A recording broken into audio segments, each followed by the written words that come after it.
rest.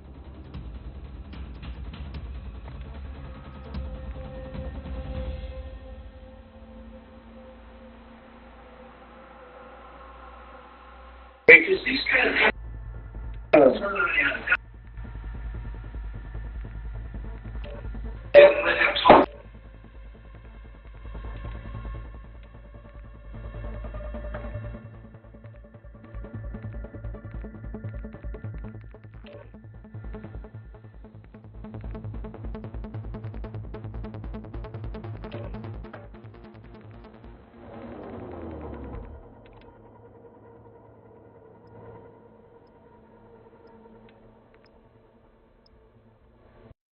these types of businesses is that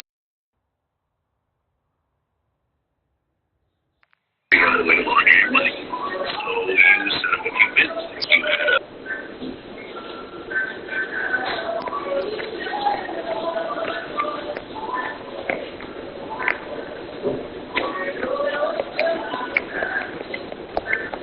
warm up while you can. We will deploy.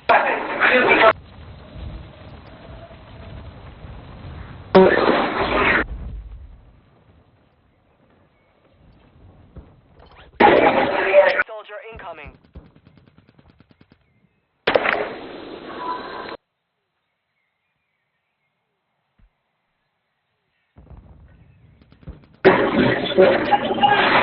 there's always something.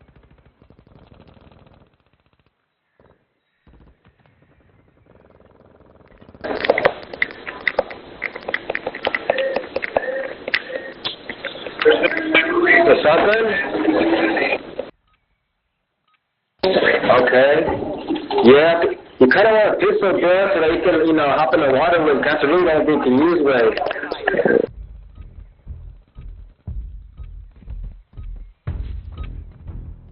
Preparation. Alright. Go to the war zone. So you're gonna run the pistol and you're gonna run the pistol and a shotgun?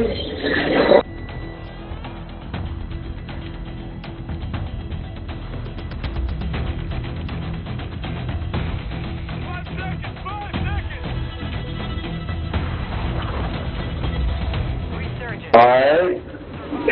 I mean, just don't want them together, man. That's a bad fucking idea.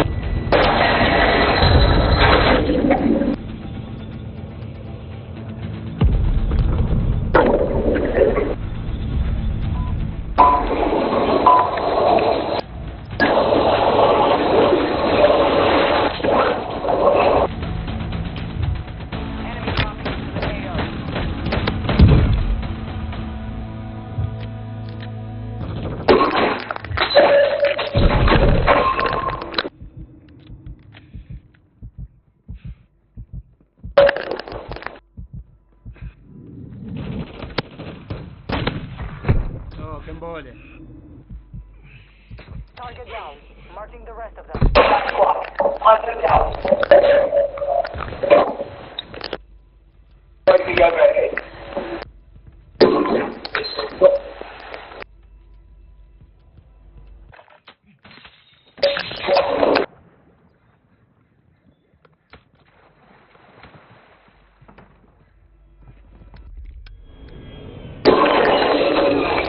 Make it count.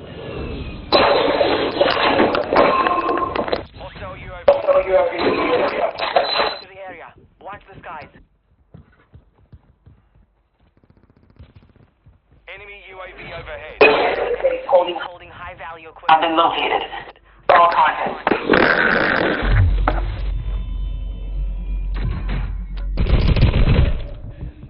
Damn, again, bro.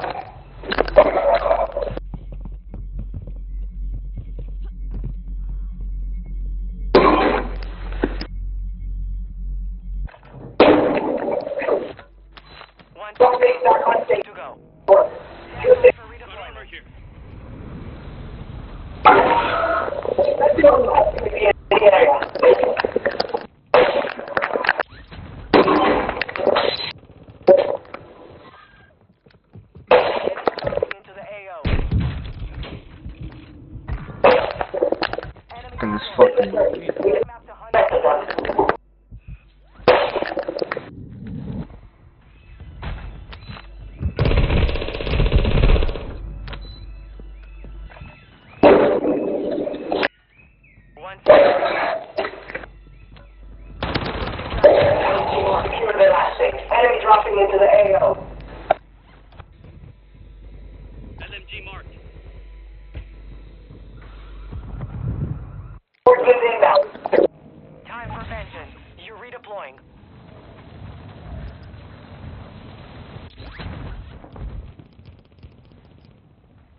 got one right here. I'm dropping on this nigga. Team made it to the safe. Vale, one of these houses. Guarda por ahí, cuidado. Yeah, everywhere, right, bro. Fucking bitch. Damn, bro. You guys everywhere. Moving.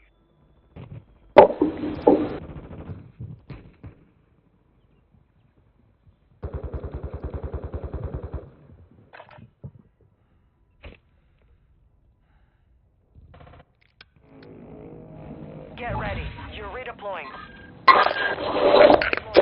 Done.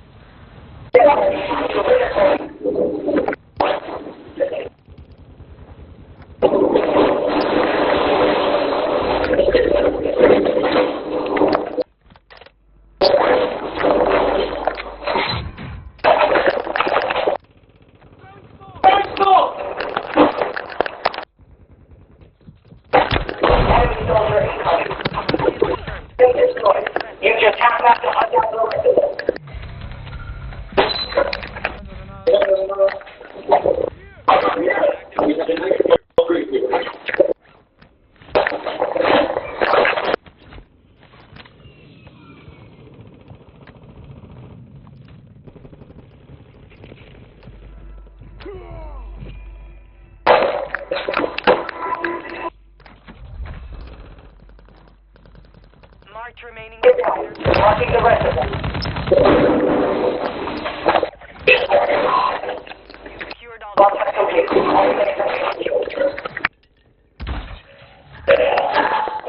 The other line station inbound.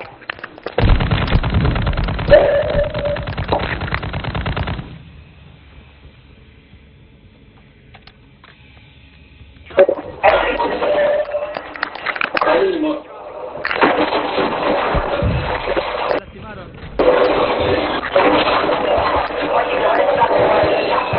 Get close to him. Line station is full.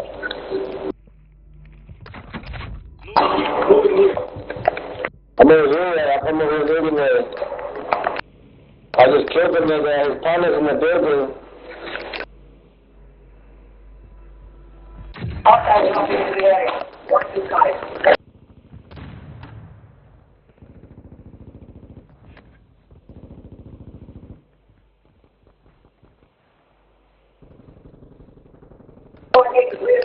Well done. Enemy UAV active.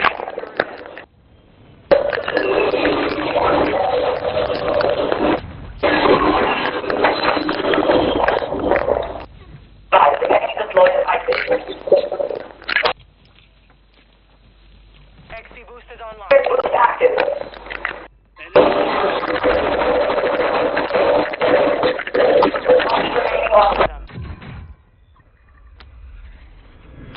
Intel located enemy containers holding high-value equipment. Secure the contents. Enemy destroyed. Use your TAC map to hunt down the rest of them. Eyes up. This sector's hot.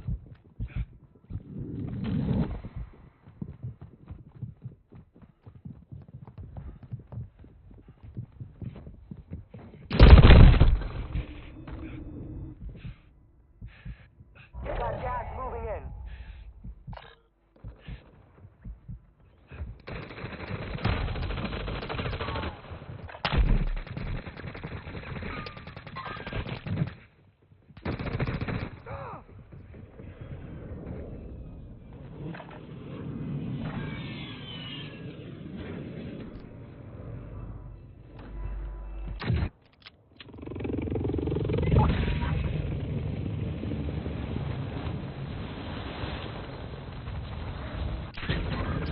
Marking enemy.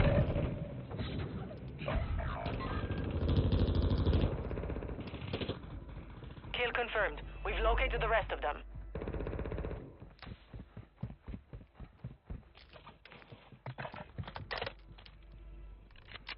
You have reinforcements inbound. Enemy UAV active.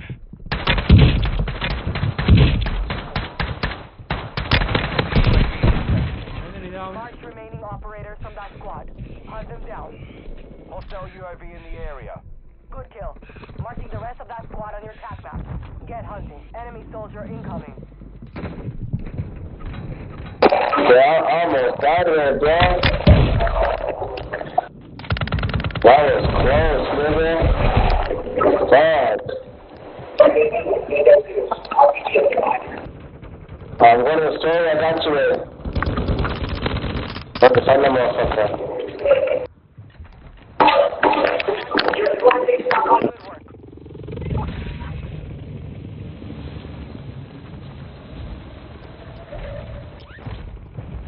Enemy destroyed.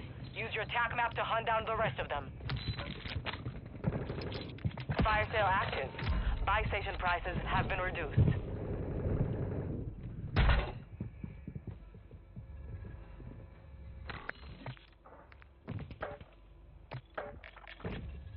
Our UAV is orbiting Manden the el ataque area. acá. Enemy precision airstrike. Find cover. Enemy dropping into the AO. Enemy UAV overhead. Shot missed. No 2 safes remaining.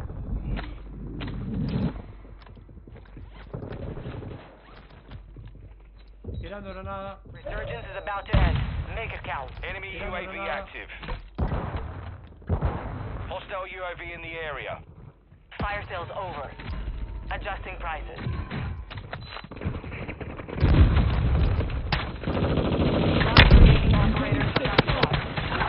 Good job, nigga. Marking the rest of them. Kill confirmed. We've located the rest of them. Gas is inbound.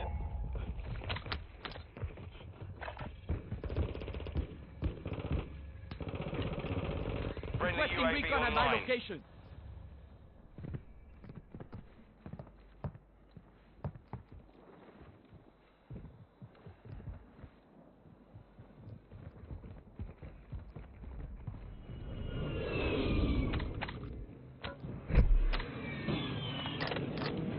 You're back on station. Get after it.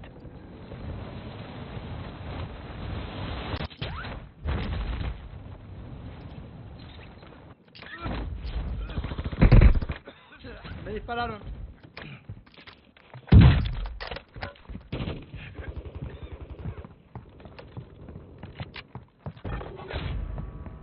Contract was compromised. Stand down. Only 25 left. Keep up the good work. Good kill. Marking the rest of that squad on your attack map. Get hunting.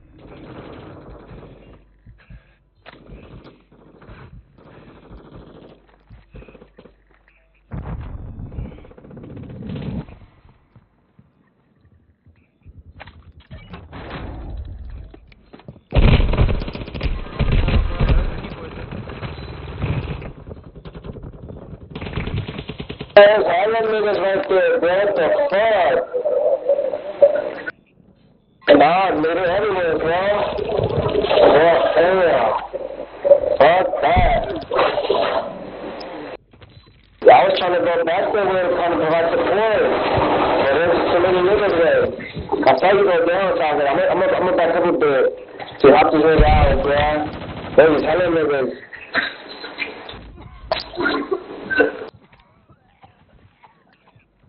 Gas is closing.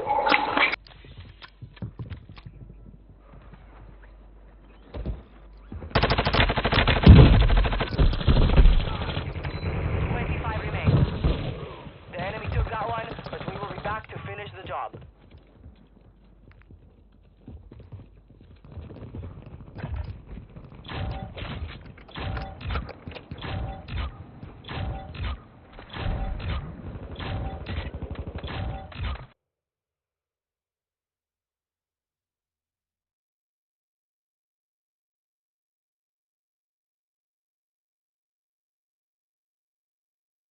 We are Gogeta.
Holding for deployment.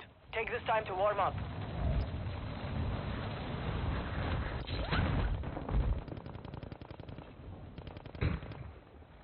Enemy soldier incoming.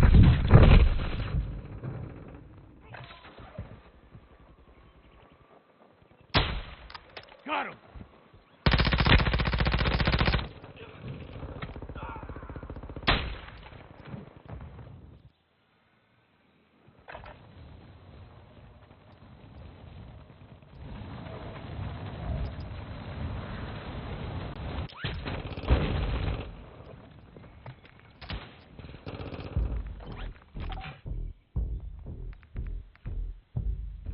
Hostile dropping into the area. Watch the skies. Training is over. Time to see what you have learned.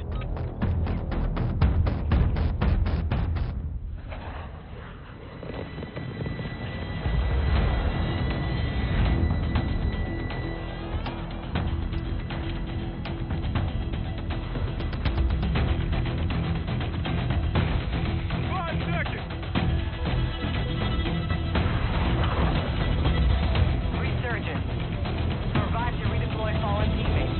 Kill to bring them back faster. Mark a drop point for your squad. You will lead them in.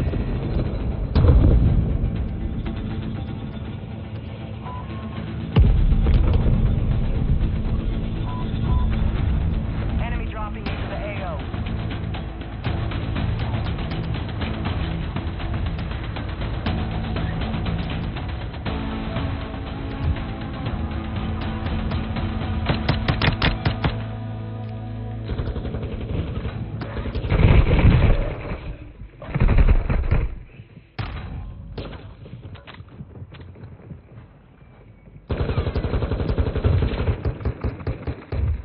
Friendly mortar strike on the way.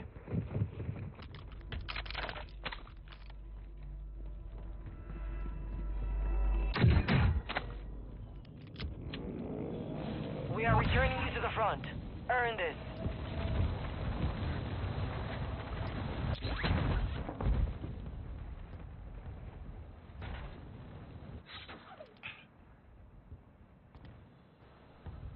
Pa-pa-pa-pa-pa.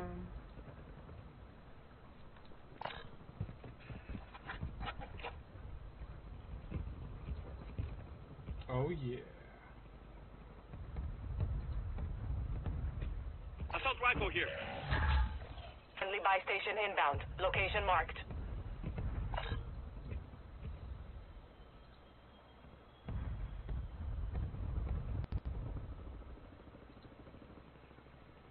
Enemy UAV active.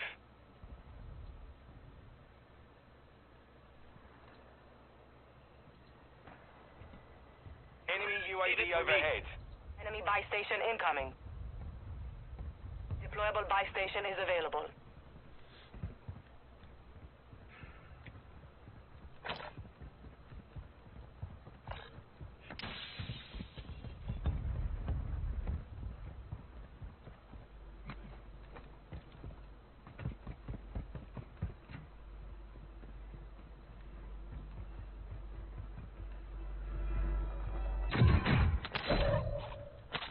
Enemy UAV active.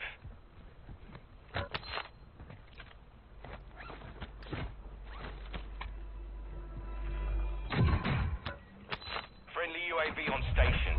Gas is moving.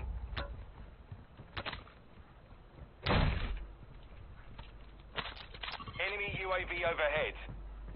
Hostile UAV in the area. Enemy soldier incoming. Enemy UAV overhead.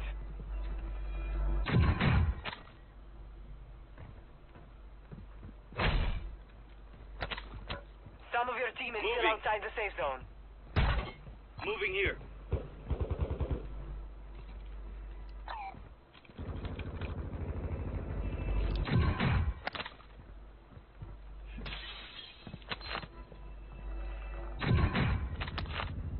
March remaining operators from that squad. Hunt them down. Alright, where you at? I'm on the roof where I took him down. And we got another nigga across the freeway. No, Yeah, I took a nigga down. There's one left. You sure the nigga gonna come back? Hey, pick me up. Pick me up. What the fuck I mean good? Enemy UAV active. Yeah, no, I'm this way. A nigga took both of these things out. There's a female with a submachine gun rig.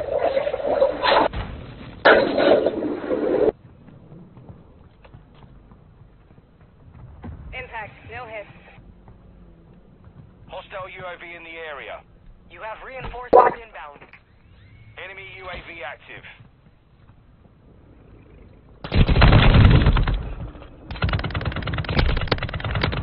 I better play this.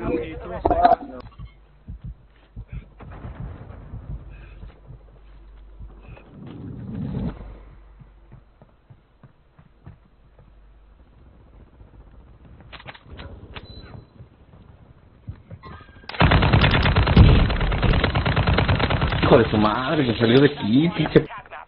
Get hunting.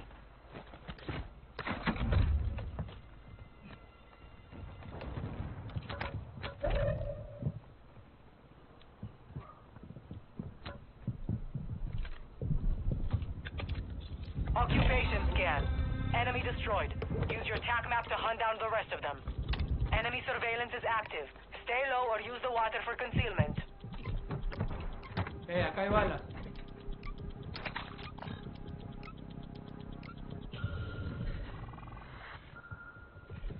You've been detected. Enemy operators are tracking your location. Enemies located. On the roof where A ver.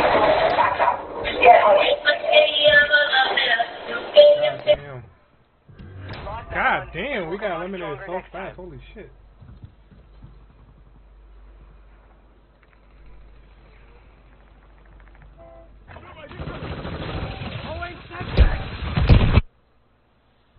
God damn.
Check your gear and weapons.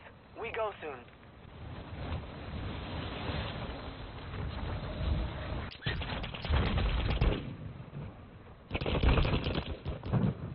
Enemy dropping into the AO.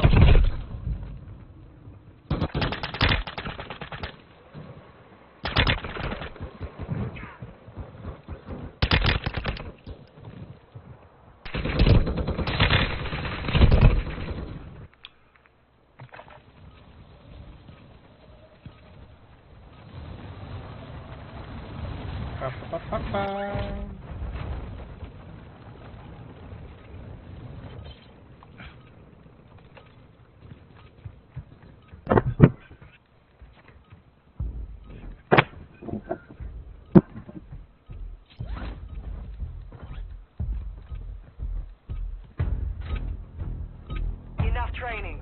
Now we face the enemy for real.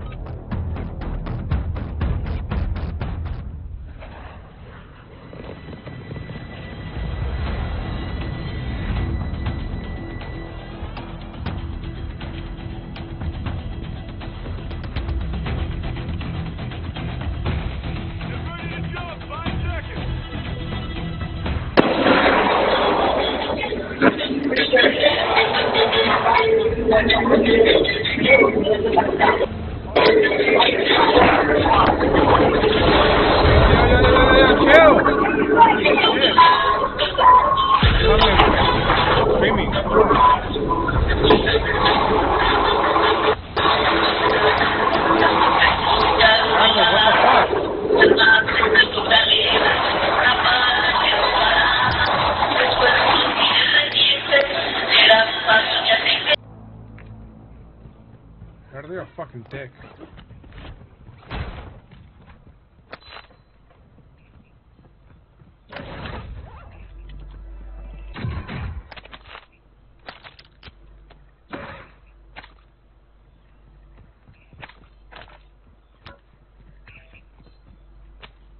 Proceed to the upload point and transfer the data. Location is marked on your attack map. Enemy UAV overhead. Enemy soldier incoming.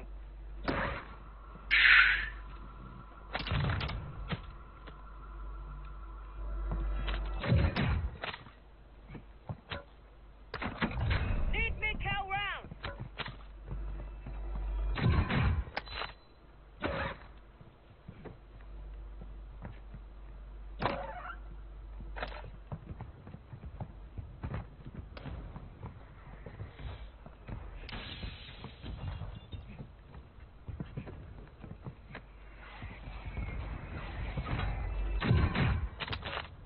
Got enemies around. Moving.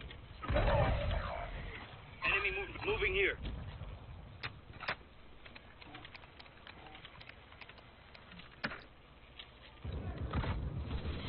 Good connection.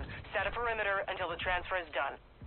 Guarda por ahí, cuidado. Your squad mates back on station. Good work. Enemy destroyed. Use your attack map to hunt down the rest of them. Guarda por ahí, cuidado. Upload is done. Solid work.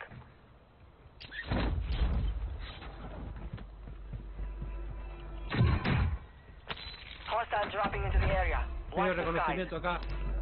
Copy. UAV is on station. Recon online.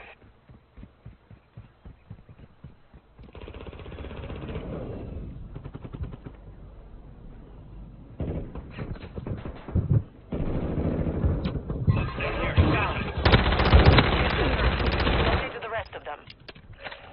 Eyes up. Mark This remaining sector's off. operators from that squad. Marking the rest of that squad on your attack map. Get hunting. Hostile UAV in the area. Target down. Marking the rest of them.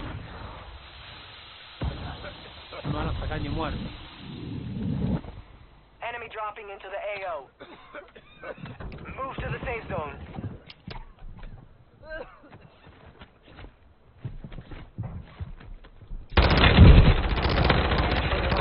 Don't Use your worry, I attack map got to hunt down the rest of them. you. Me hicieron pelota.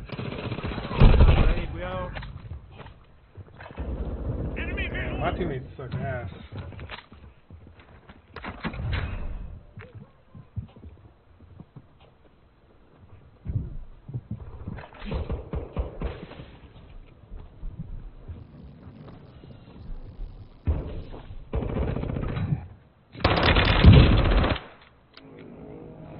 Stand by for redeployment. You've got a loadout drop inbound.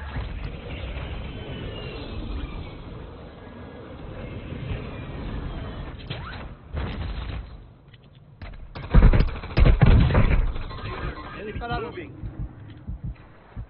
Your squad mate is redeploying. Well done.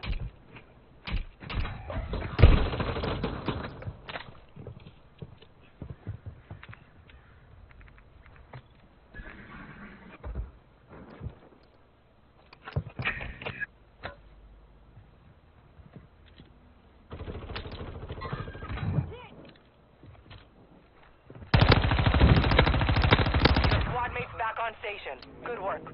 Need Time for mid-caliber vengeance. rounds. You're redeploying.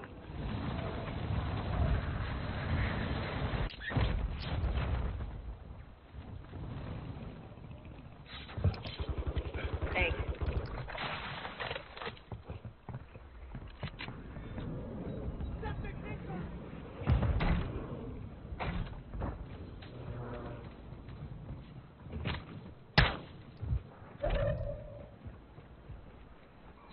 Tirando granada.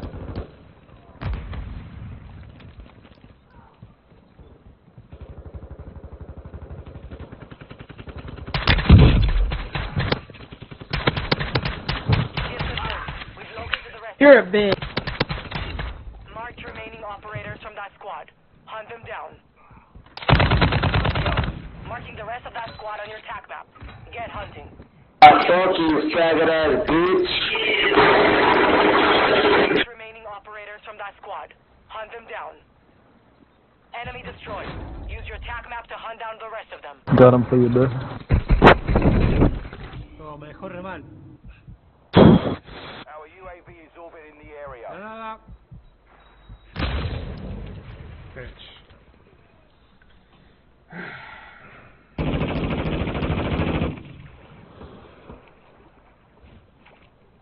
Got a custom weapon here.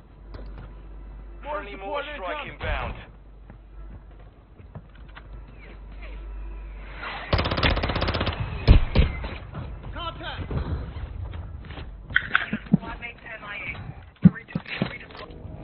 Get ready. You're redeploying.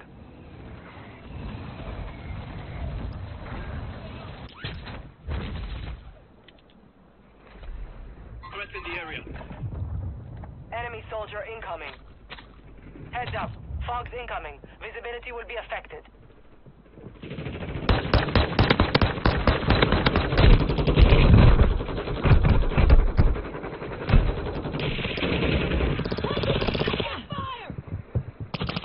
Got gas moving in. Damn.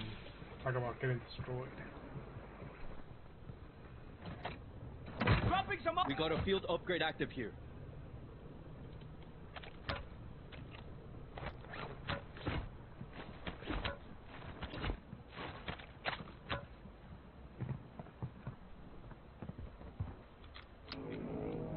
Resurging. Go get your revenge. Your squad mate is redeploying. Well done.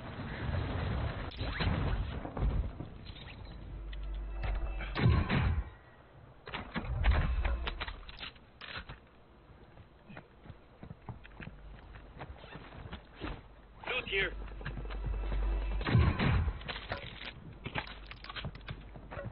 Got armor here.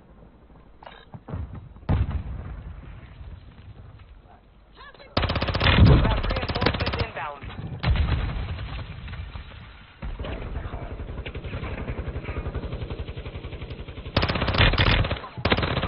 Fucking faggot, bro. Fuck you, bitch. Fuck you, bitch. Nada, deja.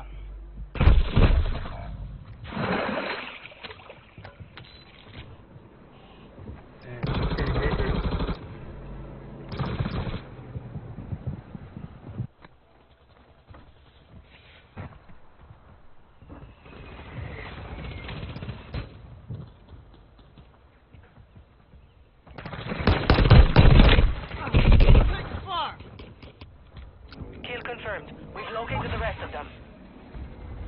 A deserter left your squad. We'll redeploy you faster to make up for it. Hostile airstrike incoming. Fire sale is active. Buy station prices are adjusted.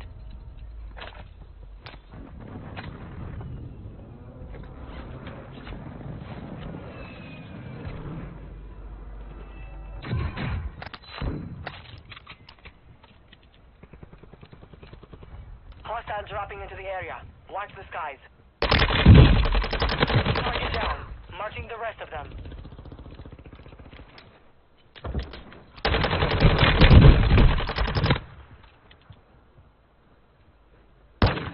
Target down. Marching the rest of them.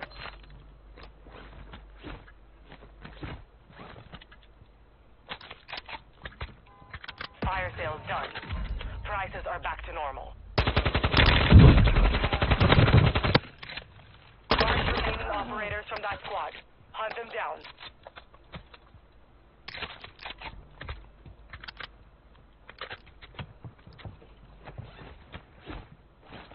Enemy dropping into the AO. Gas is inbound. Come inside, come inside. You're a fucking faggot ass teammate. To hunt down No te the rest preocupes, yo of te them. cubro. Your I'm team rough, has I'm entered rough. the safe zone.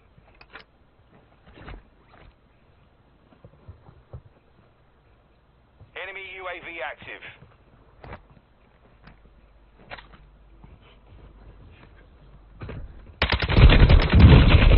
Right here, right here, right here, right here.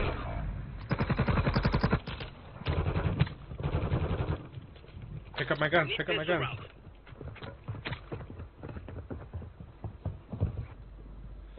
Above you. That floor above you. Go up the stairs.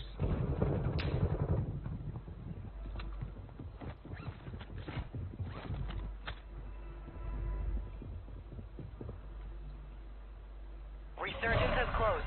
No more Window second by chances. the outside. Window by the outside. You're back on station. Get after it. 25 remaining. Cuidado, fuera para otro equipo ese. Guarda por ahí, cuidado.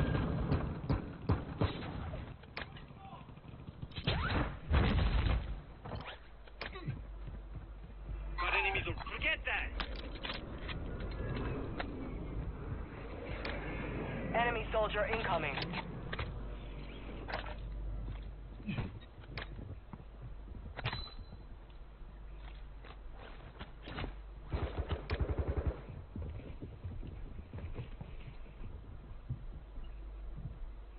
I got a arriba with it, still here. Perfect.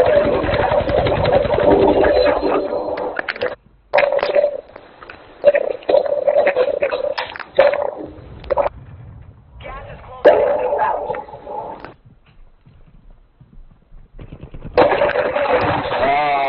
Fuck you, dude. Fucking faggot ass nigga, bro. Is there a floor? Wow. Yeah, there is. What do you mean? Hostiles dropping into the area. Watch the skies.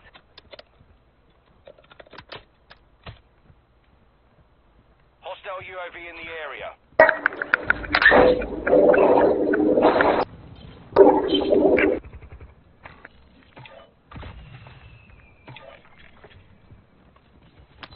Hostile strike in the area.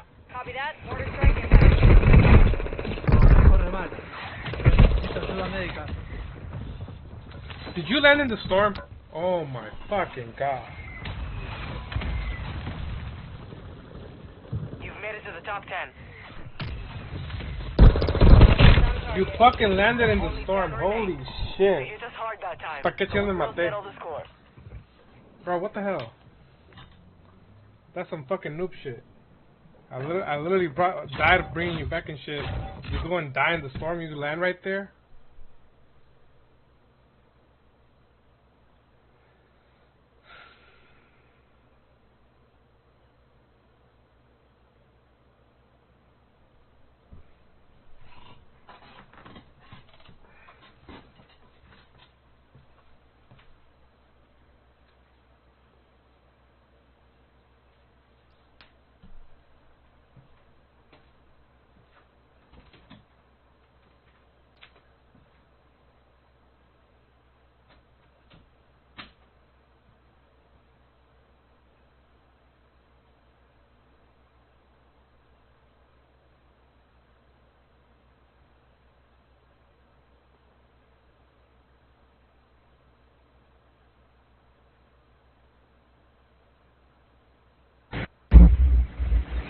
¿Qué pasa?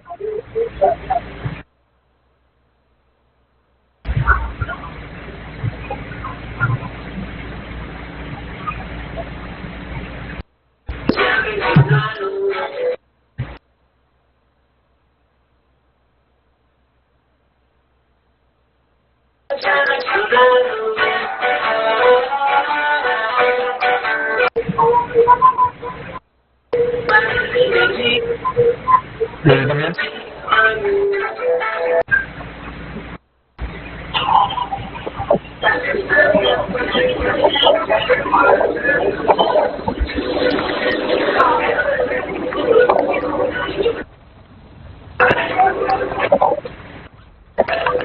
¿Cómo está mi chavalón? Afirmativo era el alto.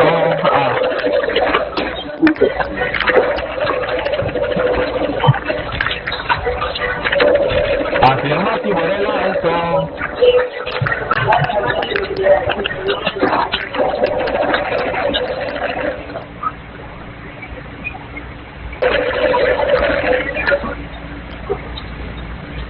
Damn, nigga.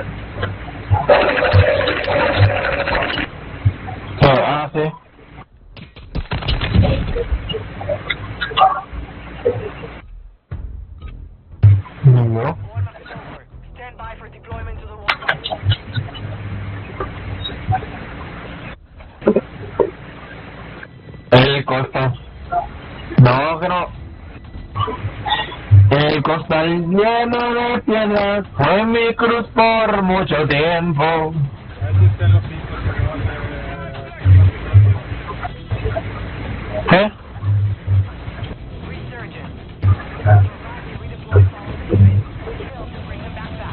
Dice primero eso y al final de la canción dice lo que dije yo. Ajá.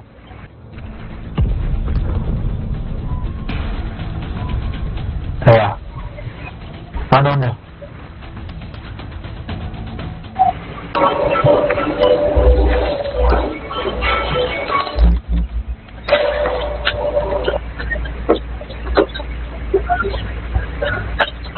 Ajá.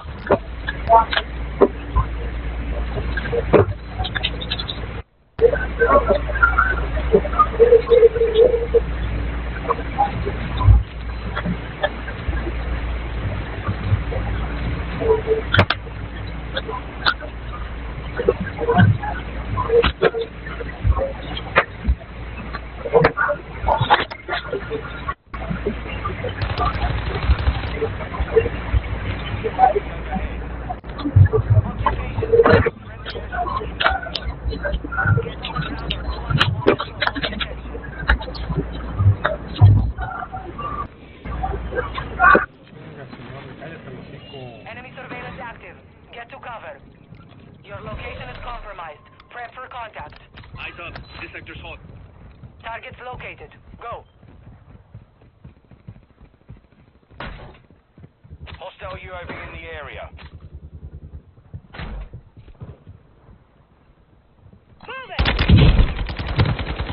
Mom's a whore. See the rest of that squad on your TAC map. Get hunting.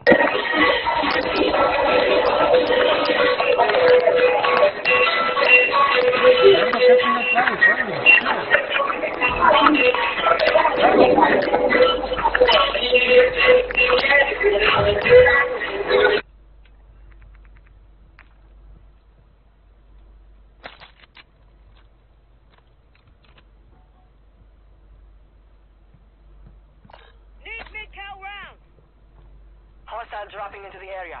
Watch the skies.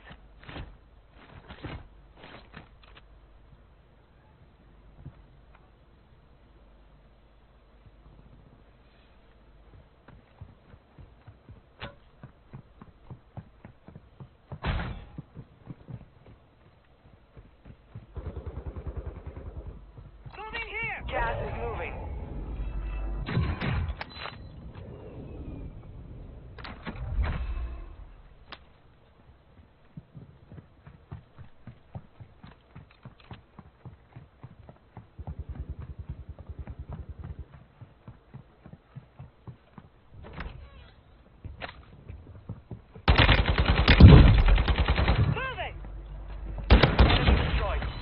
TAC map to hunt down the rest of them. Be advised, you have teammates outside the safe zone.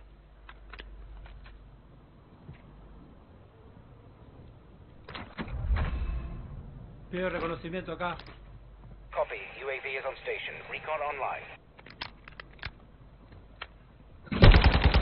Me lastimaron.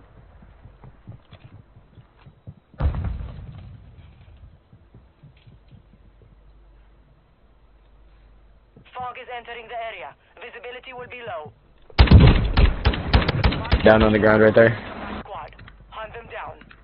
Enemy soldier incoming.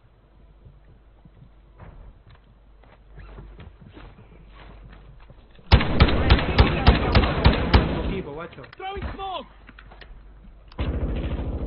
¿Tiene cartucho de escopeta?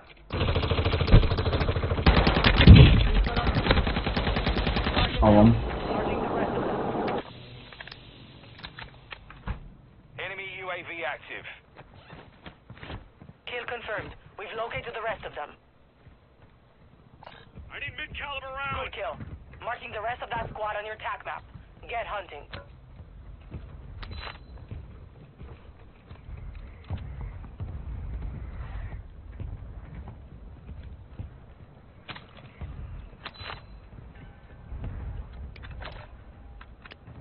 Enemy here. Moving.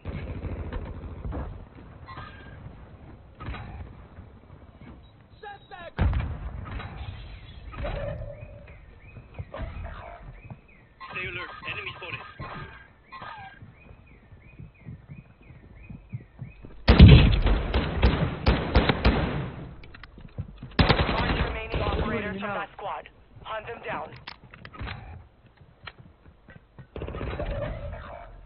Hostile UAV in the area. Enemy movement.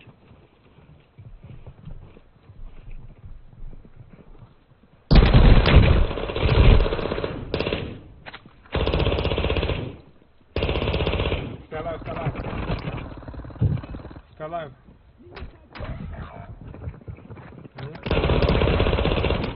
Learn from the loss. Failure No, is pues a cuenta white que traes hoy. You're off your game by hella much today.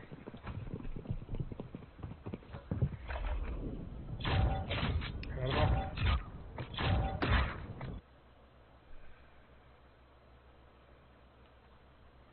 What's going on, Gerardo? You on your new settings today or what?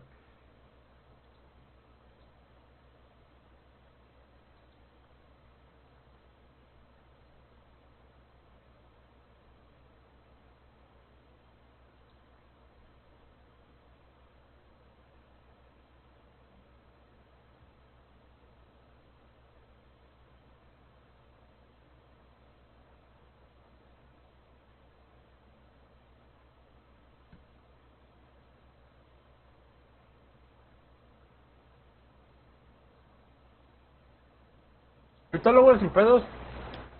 Sobres. Pero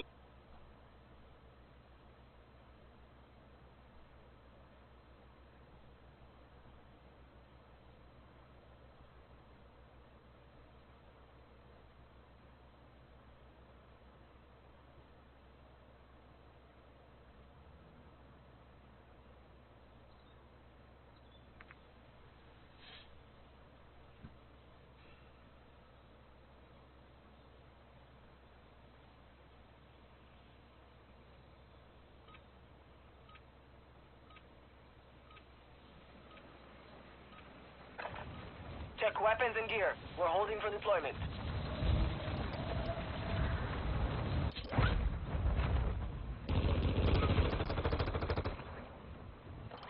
Hostiles dropping into the area. Watch the skies.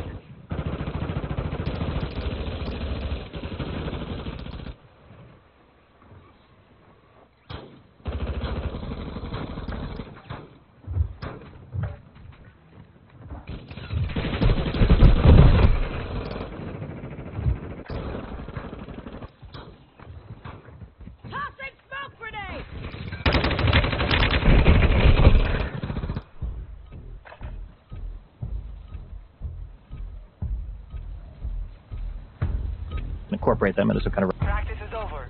The real fight Russian begins Federation. now. Okay. And I think that Russia is in the moral wrong basically from start to finish with this entire conflict. So you don't think they had any real basis for invasion, whether it was 2014 or now? Absolutely not. What about, and just playing devil's advocate, and I'll turn it to Ryan here in a second. What about the fact that they were planning to invade the Donbass region in March? Who's planning to invade? Ukraine. It's their territory. What do you mean invade? Well, it's ethnic Russians that dominate that area. It doesn't matter. They're Ukrainian citizens. Yeah, but there's ethnic Mexicans that live in San Antonio, but if Mexico tries to invade, we would still stop it. It doesn't give them the right to invade just because. You can't invade your own country. In fact, let's take this analysis further. Right, but the point is you don't have the right to do it just because of people. By the way, if Russia is giving them weapons and money to do so, then they fight back. Then the narrative becomes, look at what Ukraine is doing. They're killing all these people in Donbass. Well, then stop giving them weapons. That's the difference. If again, I'm going to use this example because a lot of people from this country. If Mexico started funding terrorists that live in San Antonio, Harlingen, and fucking Brownsville, the United States would do something to stop it. And then the news media would be like, do you see the Americans killing these Mexicans inside? No. At some point, if you attack, they get to attack back. And his argument is going to be sovereignty. My argument is even if there was a coup, the problem is they invaded Crimea. Invading Crimea doesn't make the populace more likely to be pro-Russian. It makes them less likely to be pro-Russian. Secondly, their parliament had almost unanimously agreed to trade agreements with the West. And their president, on the last second, switched sides and said, no, we're not going to take these trade agreements. And then that's where all these people started rioting. My point is, even if there was a coup, which he's going to say there's no evidence, but that's how the CIA works. They don't leave evidence. I'm still saying there's enough reason for the people in Ukraine to not want to be a part of Russia after they. You understand what I'm saying? You bite my leg, maybe I don't want to be friends with you anymore. You take Crimea, maybe we don't want to be with Russia anymore. So his thing is, there's no evidence that there was a coup. My thing is, even if there was a coup, there was enough reason for the people in Ukraine to not want to join with Russia. That's my point. Ryan, what's your stance and response? Damn, what the hell? Crimea was not annexed. That was a secession movement, and it's mostly ethnic Russians that live there anyway. Russia's not going to lose their base on the Black Sea, so they have every reason to back it. But invaded how? It wasn't a military invasion of Crimea. Crimea left Ukraine. And Ukraine did attack the Donbass, and probably Russia did back separatists. But I think you have to go back before that. This was avoidable. And Zelensky's talking about the Belarus memorandum. I'm so tired. I flew here from Asia. Memorandum, which is about how they had to get rid of their nuclear weapons because they couldn't afford to maintain them. And it was kind of political blackmail to say, send us money, or we're going to reduce these weapons, but you're going to have to pay us to maintain them. Everyone agreed to get rid of nukes in that. Zelensky brings it up again, and that's a flex showing the Russians don't want a nuclear-armed Ukraine on their border. They don't. They know they're trained in NATO standards, and they don't want NATO expansion. They've seen what happened in Libya. They've seen what happened in Yugoslavia. And so I understand the Russians' fear about this. When they finally have a pro-Russian leader in charge that was going to accept the economic agreements that were favorable to the Russian state, you have to see they're walking into this 15 billion euros in debt. Ukraine's had corrupt governments from the 90s to now, one oligarch after another. So there's a lot of people within the state that they were in favor of some sort of economic partner, either the Americans in the EU or the Russians. And obviously it's in U.S.'s interest for it to not be with the Russians. And Nuland and the rest of them were, when there was violence that both sides could take advantage of. So you had protests against the election results, and then you had counter-protests. And the counter-protesters were walled up in Odessa. I think 48 people burned alive. And that's insane. And when you look at Maidan, it's very similar to Syria, with snipers shooting police and things. And so many people believe that it's foreign-backed separatists. So would you, I guess, do you disagree with Destiny? Because he said... Justified to defend that. That's different than what he's saying. He's saying, he's saying that. I mean, we had all these issues. They're explaining why they would say they did it. Hold on. I think Destiny would understand there's a reason for them to invade. The question is, do they have the right to invade? And going back to what you're saying. Hold on, wait, real quick, because I would want to fight on almost every single one. Okay. Can I say one thing real quick? Yeah, go for the president who went and took that friendly Russian deal, he agreed previously to not take that. We're going to have a debate, and I don't have the internet. I don't think anyone else should. Oh, sorry, I just took notes. I apologize. I can stop doing it. Anyway, just get rid of phones. Yeah. The point is. Wait, the facts are the facts. Why should that matter? There's a lot of things to keep track of. Like that 14,000 figure of deaths you cited, I don't even know where that comes from. It's like a misciting of like the UNHCR report. That's not true, that 14,000 civilians have been killed. The fact that Russia didn't invade, that's not true. Spetsnaz and other special infantry were seen literally going when Russia called that snap 150,000 troops that they collected on the eastern border for a distraction on February 22nd. That's not true. The idea that Russia would see what happened in Yugoslavia and Libya, that's not Russia. Why would NATO attacking those countries have anything to do with NATO attacking Russia? February 22nd is not what I was talking about with Crimea. They're not what? February 22nd is the hot war from last year. In 2014, I'm talking 2014. That was the same date, actually. On 2014, there was a Russian invasion. There were Russian troops that went into through Sevastopol that were dropped off. There were Spetsnaz, there were special forces, the little green men, the election that they held afterwards, the locking of the checkpoints to the north. Like, you agree? You like, don't even agree Putin that? doesn't you deny think that election was just a farce, rigged? I don't know if the election was a farce, but I do know that the election was held. There were reports of intimidations on the ground by the Little Green Men, and that there was a report that I think, 97% of those people ended up supporting separating and joining Russia, and that election wasn't allowing any independent observers whatsoever. Are you asking if it was rigged? I don't know. Do I trust it? Absolutely not. The other issue is the president in 2014, he passed anti-protest laws, and right before he doesn't take those favorable trade relations with EU, he switches his position. So when you're saying, like, my point is, he wasn't the whole time he was pro-Russia. Right before, everyone was surprised when he went ahead and voted for the pro-Russian. And that's the reason why it makes me even less think, you're saying maybe he's corrupt? That doesn't fit with the CIA plot. The point is, there's that many people protesting. Their parliament is almost entirely in agreement with joining with EU, and they've already had part of their country taken away. You're saying that they separated, that's fine. Well, but if I'm a Ukrainian, I still don't like the fact that Crimea is part of Russia. It doesn't make me want to vote for Russia. It doesn't make me want to join with Russia.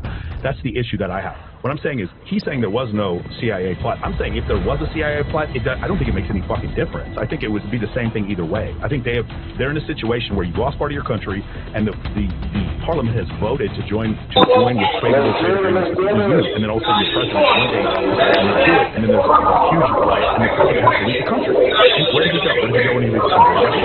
He goes to Russia. That's when he escapes to. So that's my issue. Right? I'm just trying to play devil's advocate. Go ahead. Brian, do you have anything back to that? Yeah, as far as the anti-Russian sentiment started long before Crimea. They heroicized Stefan Bandera and others, which was reversed in 2010. But you have to see how the Russians are looking at that when they are heroicizing Nazis from the past and then banning the Russian language and taking steps. You're talking about Ukraine, they're banning the Russian. Okay, because you said the Russian, sorry. Yeah. Well, yeah, this war has really disturbed me in the sense of how anti-Russia has gotten, where anything Russian, even Paralympics, athletes, musicians, are being banned because they're Russian, which I think that reminds me of after September 11th, there's a lot of anti-Muslim sentiment, or even as Arab. And so actually worse than that, even if you're a Sikh from India or something, you look Arab. You know, there's a lot of ignorance going around. Doesn't that remind you of Germany when everything was being banned? Anything German was being banned? Well, yeah, it's similar, but you know, you would think this isn't this is 2022, 2023. Yeah. To ban all things Russian, to have so much hate, so much of a lopsided media. And this is before Elon, so Twitter was just hardcore left.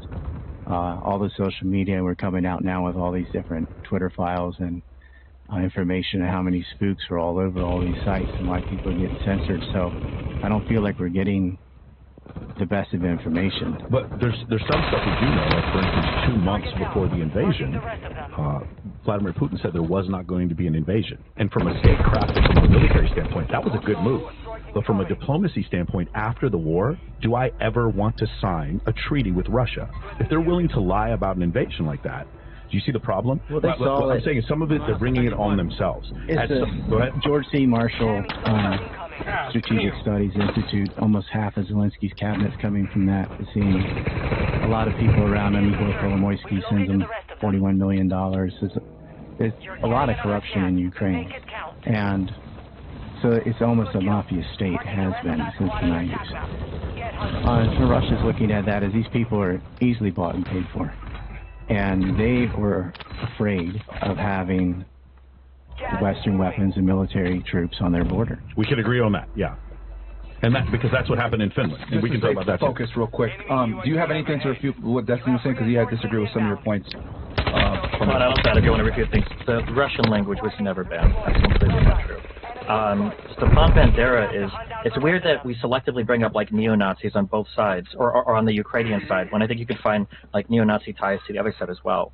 Pavel Gubereva, I can't pronounce these any fucking names, but this is the guy that called himself like the first leader of the Donbas People's Militia. Like, that guy explicitly came from a neo-Nazi group. It was founded by Alexander Barkashov, who also came from a far-right nationalist group. Like, the idea that neo-Nazis only exist in Ukraine, when Pew Research polling data shows that Ukraine is one of the most welcoming countries in the entire world for Jewish people, when they've had, like, 2 Jewish heads of state, the only other country in the world besides Israel to do so.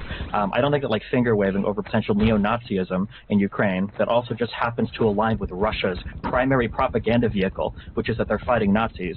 That's too convenient, and there's too little evidence to actually support that. I just want to go ahead. Sorry, Ryan. I don't think the Nazis in Ukraine are the like anti-Semitic Third Reich, like a lot of people paint them out to be. They have the same symbols, you know, there's some swastikas and things, but the Bandera movement and the Nazi movement that they heroicize and build statues of these people wasn't about. It's the same. It's not the same as Hitler putting people in camps. It was more of an anti-Russian more than anti-Jew. Correct. They wanted to ethnically cleanse that part of the country. Excuse me. Sorry. No, you can say it. Okay, I don't know. Yeah. But and I understand it. I understand the Ukrainian point of view too. I mean, they suffered tremendously through Holodomor and the occupations by both the Soviet Union and the Nazis. And they saw a lot of their wealth transferred to ethnic Russians. And they saw a lot of corruption. During the whole Soviet era, and so they legitimately have, beef.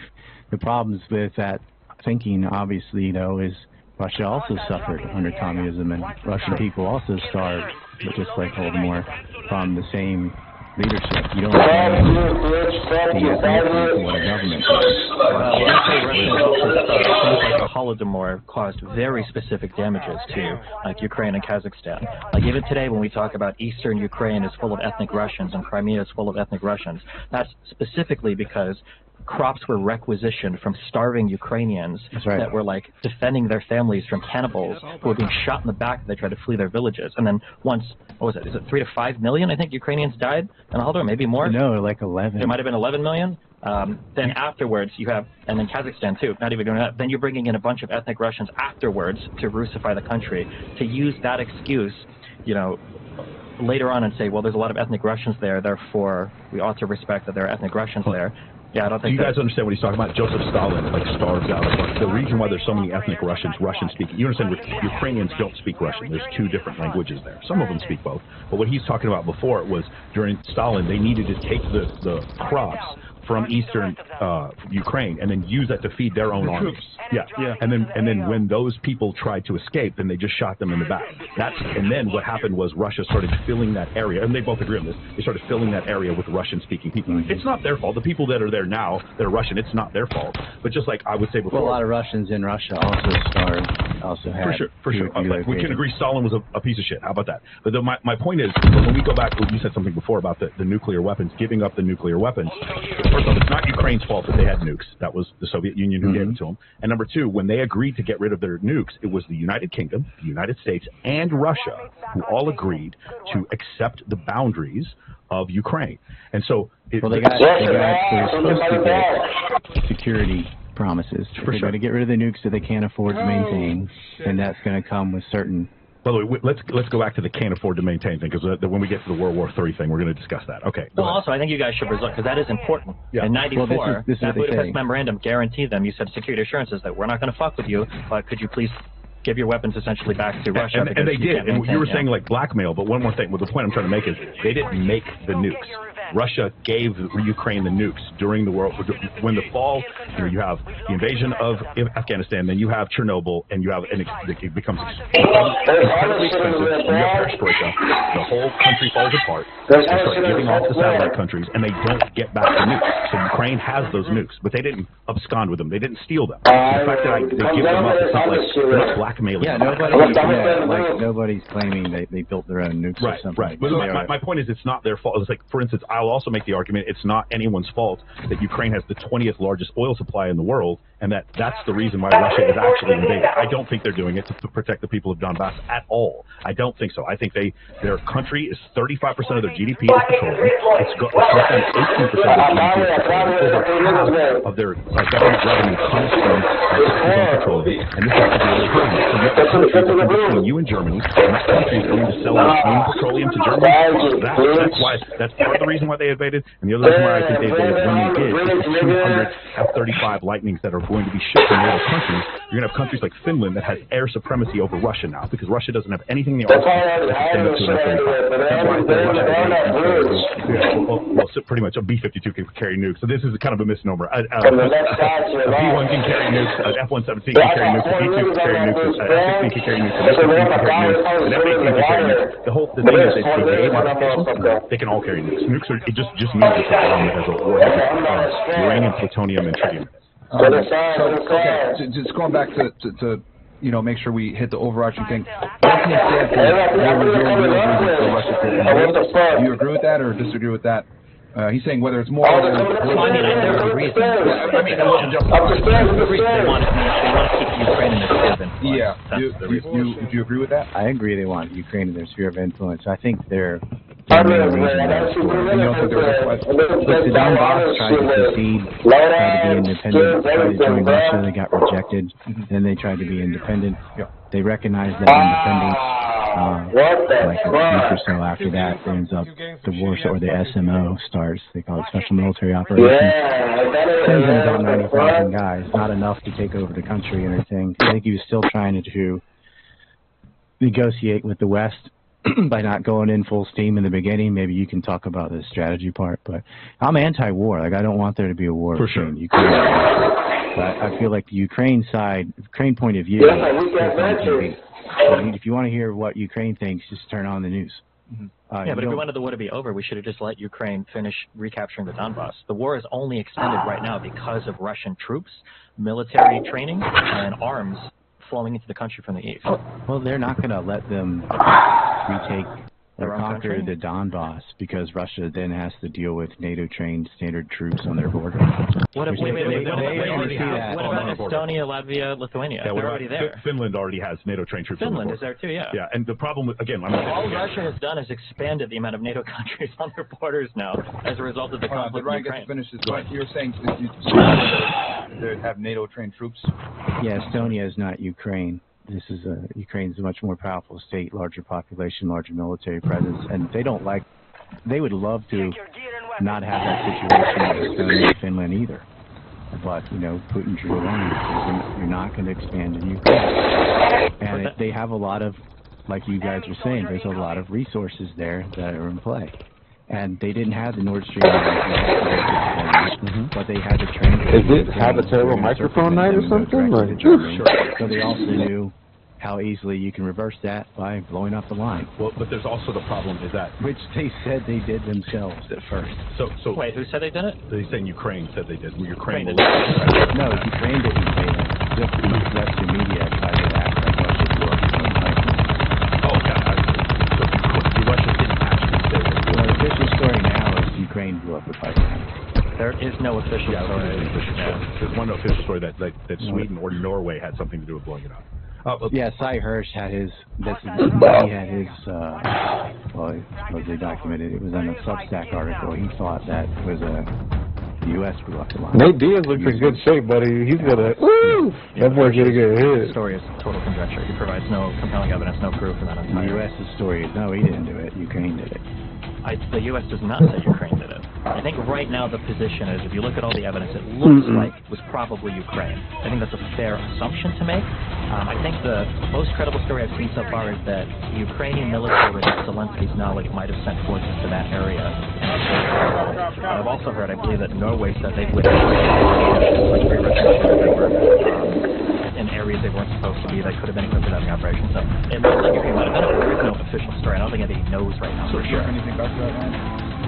I don't know what about Russian ships. So there's no reason for Russia to blow up its own pipeline when they can just pump the gas and leave the infrastructure. But just so we're clear, there was no gas actually running through the pipeline at that point. There was gas in the pipeline. Mr. Bush just invited me to play some Call of Duty. But it was, on the verge of opening. Do you want to join us, Just to go back to what I was saying before, One of the reasons why the Middle East became so wealthy the way that it did is because it's easier to dig for oil in sand countries. That's also the reason why we dig for oil in West Texas and places like that. You said you don't like places like Colorado. It's harder to get through. No, you said that, and I said, oh, it's okay. I don't like that dude too much. Extracting oil, there's all of a sudden all this oil. Are you saying I'm lying? Wasn't really available 30 years ago. That's a part of this that's kind of being. A lot of it's. Oh my God! So are you serious? Ukraine was threatening also to allow Western countries to come in and get some of that oil. It's not just the fact that Russia can't go through Ukraine with their pipelines to sell their oil. It's that Ukraine will then sell its own oil. Does that make sense? You have a country, a petrostate, which is basically what Russia is. 33% or 35 to 30% of their GDP came from petroleum. And now you have a neighbor that's in between you and your number one buyer of oil, which is Germany. And he's saying, hey, not only are we going to make it harder for you to sell your oil through our country, we're going to sell our own oil. That, to me, was a pretense for them to. To me, that was the number one pretense for them to do. Not because they're worried about ethnic Russians in Eastern Bloc. No offense well, they have a naval base in Crimea. They can't lose either. They already had that was already an autonomous region. They already had agreements to have Sebastopol. There were no problems with that. Most of the people in Crimea, one of the reasons why the invasion probably worked is most people there were friendly towards the Russian Navy. They had no problem with the ships there. They were in and out all the time. That port was pretty common. But it's not like that port was ever under threat. Okay. Agreement with that, or? Yeah, I was saying that's just another reason in addition. I don't know to what degree Ukrainian oil going on the market is worth a war. But the problem is it's a bunch of things, right? Is it worth a war if that's all you sell? Do you see what I'm saying? And is it worth a war if they take away Germany, which is buying 30% of its petroleum from Russia? And is it worth a war if you know they can just bomb the Nord Stream? You see what I'm saying? It's like now your security, your ability to sell petroleum is now put entirely at risk. The United States, we use a lot of petroleum. Our economy is not 30 or even 20% based on just. Aren't they going to sanction them from selling oil to all those places for going to war anyway? But here's the problem. That is exactly my next point, which is even if they win, because my point was about the strategery. Even if they win, they lose. That was my issue with this whole thing. Because in the end, you had President Putin, he goes off and he lies to the entire world and says he's not going to invade. And then he invades. And while, again, great statecraft, incredible military strategy, absolutely terrible when it comes to diplomacy, you're going to have to pay for that in the end. When you tell the world that you have hypersonic missiles and then you have the Ukrainians shoot down those hypersonic missiles, turns out they're not hypersonic missiles at all. When you tell the world that you have Sukhoi 57s that are supposedly better than F-22s and F-35s, and it turns out you don't even use them in battle. When you tell the world that you have these incredible S-14 tanks that are supposed to be able to knock out anything, and they're just getting blown up on the side of the road. Russia has lost 1,500 tanks in this war already. That's incredible. Just for size and ratio, the United States lost 80 M1 Abrams tanks during all of their invasion of Iraq the entire time, and 63 of them they put back in service. What's happened with Russia is, I don't want to get too far into this, but there's this huge design defect with the tanks where they put the shells right next to the turret, and when you hit it with a javelin, then all of a sudden it blows up the entire tank. And you can see photographs all over the place, look it up yourself, with tanks with the turrets like knocked off. And this is another problem. So now Russia, their second biggest export, which is military defense, nobody wants to buy their Sukhoi 27s because they don't work. Nobody wants to buy their tanks because they don't work. They don't want to buy the T-52s, the T-72s, the T-90s, the T-80s. Nobody wants to buy these tanks. So Russia has triple fucked themselves. They're going to have sanctions with them as far as they're selling petroleum. They're going to have sanctions with them as far as their trade agreements. They're going to have a bunch of companies that are like, we don't want your armament anymore. It clearly put into use against American armament. You guys could not stand up to them. And then finally, do you think tanks have done well on either side? I think tanks are going to do really well when those 31 M1 Abrams show up in Ukraine in a couple months. I think tanks are going to do really well. A T-72 cannot do anything to an M1 Abrams. It cannot, and that's going to be a serious problem for Russia. I don't think it's a tank-on-tank issue, though. It's a javelin-on-tank. Landmines and helicopters and yeah, but the reason... Like, I don't think the Leopard 248 is a bad tank. I just think any tank that walked into a field of landmines that's getting targeted by drones and Hornet missiles and helicopters and anti-tank personnel is going to get destroyed. We're not having giant tank versus tank battles. Well, we had one. We did have one in, I forgot what the city was, but there was a massive one, and the entire Russian tank brigade was lost. Volodrov, they lost the tanks to Ukrainian landmines, and it's not. But my point is this: like, one of the issues that Ukraine, and by the way, it was Prigozhin, how you say his name? He was the one who actually said this. This is before the coup, the attempted coup, whatever it was. He actually was talking about how the Ukrainian military, which by the way has been trained in large part by the United States, I wouldn't even possibly deny that. And by the way, Ukrainian fighter pilots right now while we're speaking are training at Shepherd Air Force Base in Wichita Falls, Texas, to fly those jets, those F-16 squadrons that they're about to get. My point with that is that, like, he actually said Ukrainians use doctrine of mechanized infantry along with tanks, along with aircraft. They're using them together. The Russians don't do that. The Russians will just run a bunch of tanks into a certain place, or they'll just use artillery, or they'll just use air power, and they don't have the ability to coordinate. That was Prigozhin who said this. And so my point is, this whole thing is like, even though you have a country that is 4 times bigger than the other country, this should be a first round knockout. This should have ended in the first week. The fact that we're at a year and 5 months, I think this is a really, really bad experience for Russia, and I don't see any way for them out of this without. So you think Ukraine is winning the conflict? It's like this. If I'm the underdog and we're tied, I'm winning the conflict. Do you understand what I'm saying? But you think it's tied? Well, no. But the thing is, right now, just so you know, when you have an invading force going up against a defending force throughout history, the invading force loses more people. They just do, because it's just harder. Their supply lines are further. Also, if you have an invading force, let's just say for every person that's fighting, you need 3 behind them in support. So we're talking about medical, we're talking about logistics, we're talking about fuel, we're talking about food. For the invading force, you need about 7 or 8. Okay. That's a really reductive way to look at it. Okay. But you need more than twice as many people to invade as you do to defend. Does that make sense? Yeah, right. Of course. So the problem is with the attrition situation. You have one country that has it.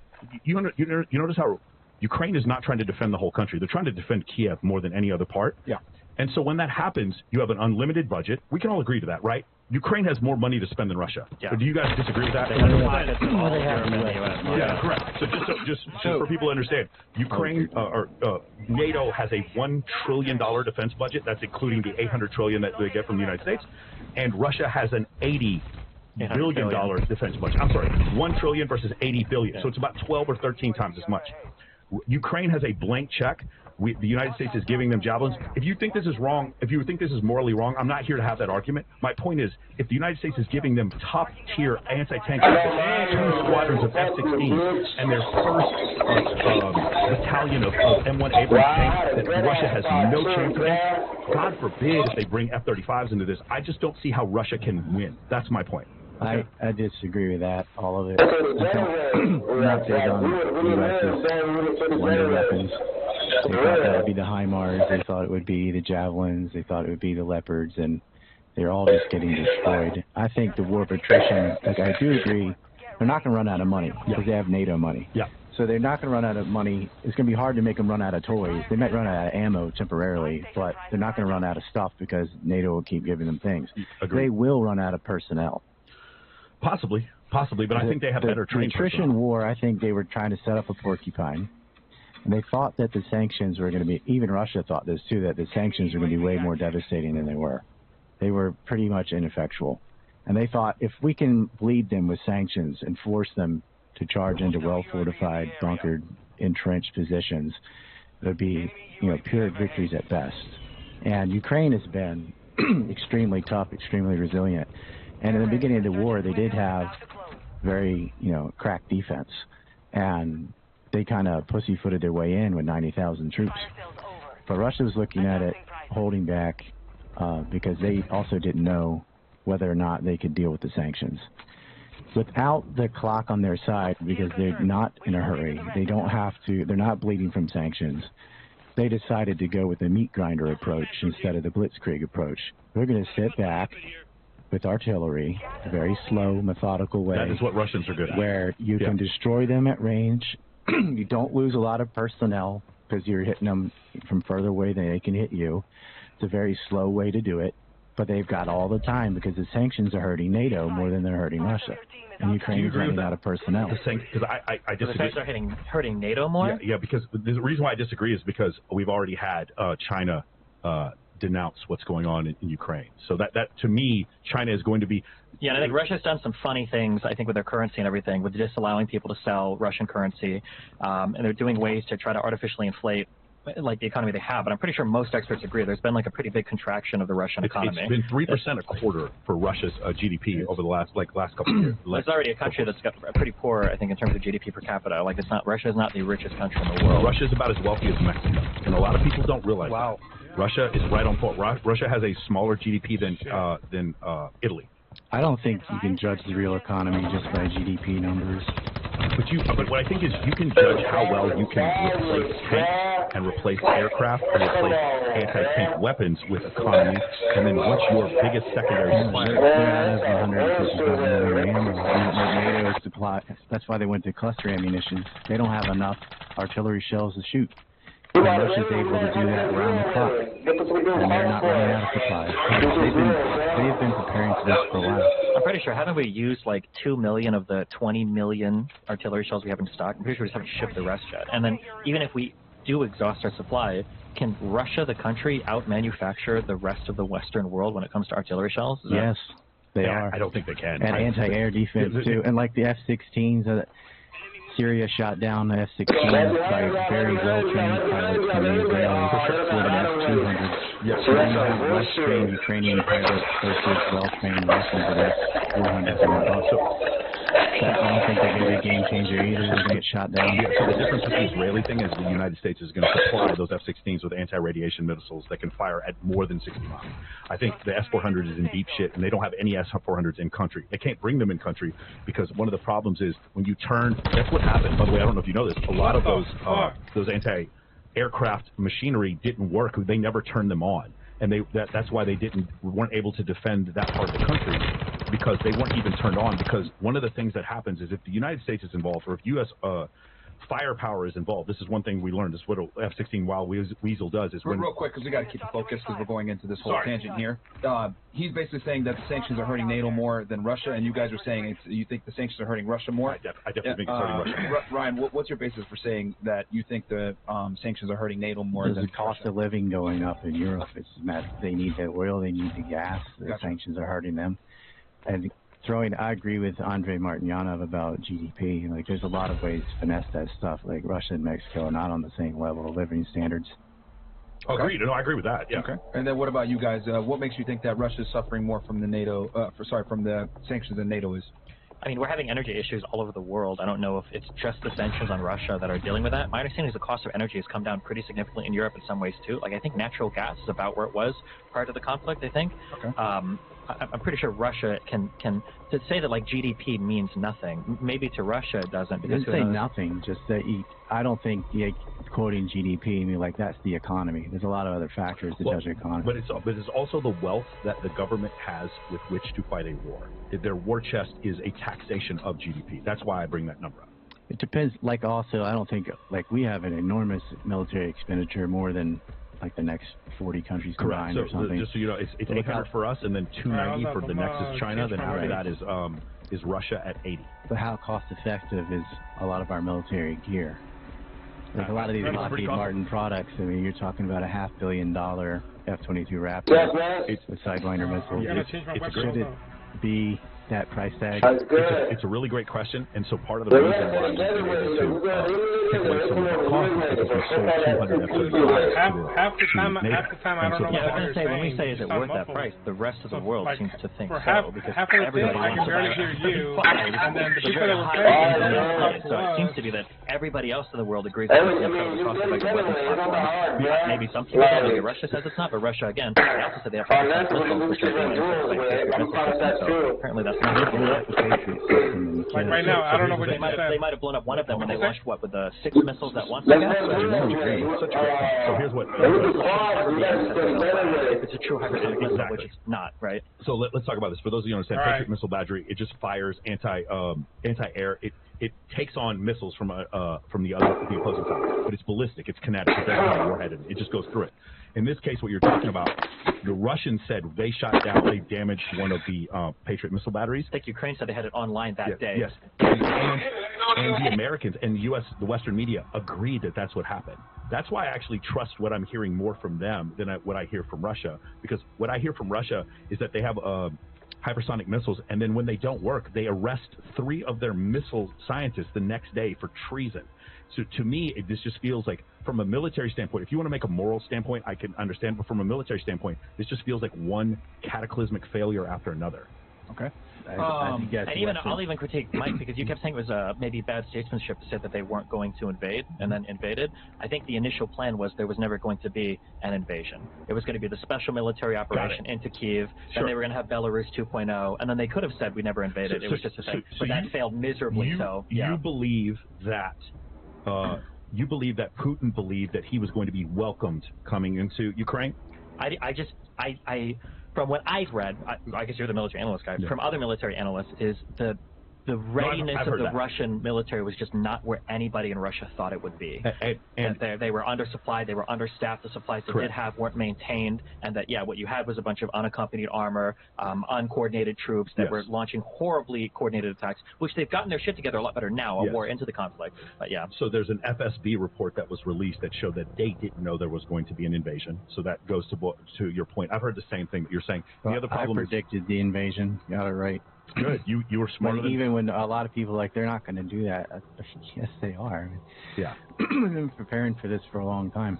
All right. Didn't real Trump quick. also as well predicted too? Trump? The invasion? I don't know. Did he? So I think we got some rants. Chris, should we look at them now or no? Or wait? Okay, so what I'll do is I'll read the rants, and then I think we're good here with, unless you guys have any other disagreements on. It seems like you guys agree on this Russia-Ukraine thing. But can we do this? Can we all 3 have predictions? Actually, all 5 of us. Can we do predictions? Of which thing's going to happen? Yeah, I think because in a debate like this is different from the other ones. In this, there is a unique chance for us to be extremely right. So you have a prediction, Walt? Yeah, I do actually. I think, personally speaking, Russia. What they have to do by going into Ukraine. I agree with that. However, at the same time, what they did is they caused an issue because now NATO's going to be all on their necks. So eventually they either got to surrender or become part of NATO. And at that point, they're not going to surrender. So. And they've been offered to join NATO before. I think during the Yeltsin administration they did, and they declined. They don't want to. So I think at this point where it's going, if they don't win, they're going to have to surrender. What do you think, Stephen? I don't see Russia making any more significant gains in territory. Dawson is right in that the grind on the Ukrainian side is a grind right now. For sure, they have fewer people. Yeah, and that it's a war measured in meters and not miles in terms of captured ground. Again, from the military analysis I've seen, it seems like whether or not Ukraine can retake significant territory is going to come down to whether or not they have the personnel and they've got the supplies and they have the micromanagement. But right now they have a really hard time macro-managing all of their different forces together. That the Ukrainians don't have that wide-scale discipline and training yet to be able to deploy all of these different weapon systems and then make them work in a unified combat sense.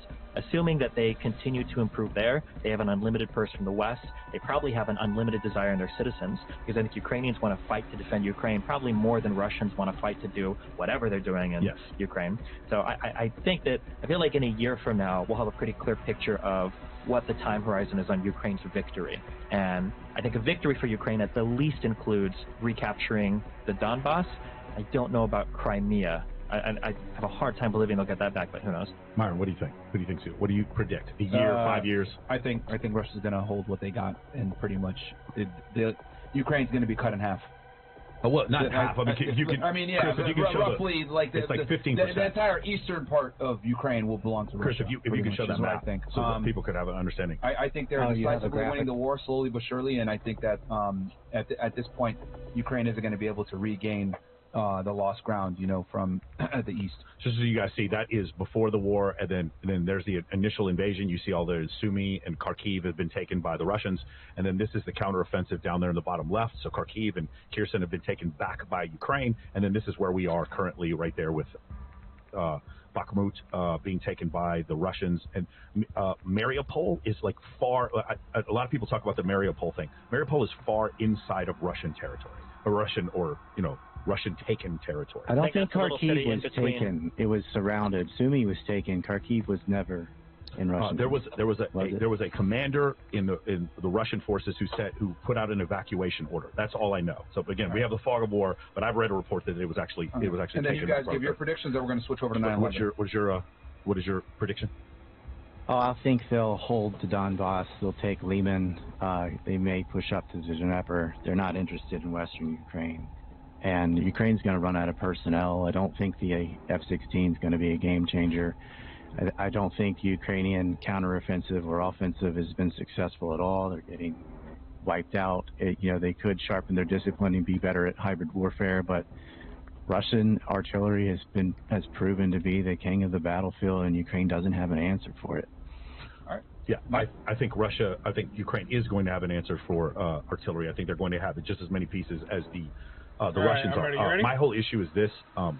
I think the only way this ends is at some point Putin is no longer the president of Russia. If that doesn't happen, then there's always going to be some level of conflict at this area. If he was taken out, it would change everything. There you go. So I think there's a high probability that they do things. They have what's called a Russian election where they push you out of a 4th-floor window. I think and I'm not hoping death on anybody, but if he leaves the country, if he goes somewhere else, I think what happens is the cost of this war and the unpopularity of it in Russia, immediately whoever the new leader is starts to secede certain areas of Donbass. Crimea, you're right, that has way more to do with their hold over the Black Sea, but I also disagree with the two of you. I 100% believe they intend on trying to take Western Ukraine. I think that they want to have a revolution in what's the other country? Moldova. And in order to do that, they're going to have to connect those two pieces. So they're going to have to... Transnistria? Yeah, Transnistria, right. Yeah. So I think they're going to try to start something there. And in order for them to do that, they're going to have to push further west. And I think one of the problems is because of the way Putin gained power and because of the popularity of his annexation of Crimea, the unpopularity of this combined with any kind of loss is... in Russia, they don't have peaceful transfers of power. I mean, I know between Yeltsin and Putin they did, but I think he's in a way fighting for his life. And so because of that, I think they can't quit. They can't stop fighting, no matter to the point where it gets irrational. I think they can't. And the other problem, what I said before, is while you're saying that they have a personnel problem in Ukraine, on the Russian side, they have a materiel problem because China is no longer going to supply them with stuff. Now, they can still get artillery shells from Iran. I think South Africa, there's a couple other countries that can give them the artillery shells. But the problem is, like I said before, this is going to be a serious, serious problem. And I think the ultimate ending of this thing is going to be the end of the Putin administration. Okay. All right. So I'll read these rumble rants, then we're going to transition over to 9/11. Okay, guys? And what do we got here, Chris? All right. Okay. So we got here, Myronstein goes, Mossad has Chris compromised. Get him with a big boot honey trap named Miriam. Easy blackmail. He couldn't resist. Stay safe. FNF. Got you, bro. Various Layers goes, have a great evening, gentlemen, and keep up the great work, CEO Network. Cool. Shout out to you, bro. Shout out to CEO Network. Abortion Survivor, Meep. Okay. Appreciate that. P1 Dizzy goes, shout out to Dawson University. Also grab a 9/11 Anthrax timeline map here. Okay. And then we got the link below. Go ahead and check and get one of those maps. Make Lestiny out his phone, put his phone away. Dimitra Dema goes, hey Fresh, I got your DM. You should send me the Columbia vlog footage for me to edit, so by the end you are out of YouTube jail. You got the vlogs edited and ready to go with thumbnails. Is that the same guy from before? Yeah, I got it. Okay, all right, he got it. And then Live in Reality goes, does anyone on this panel have tattoos? I don't think any of you guys do. What are your reasons for not having any?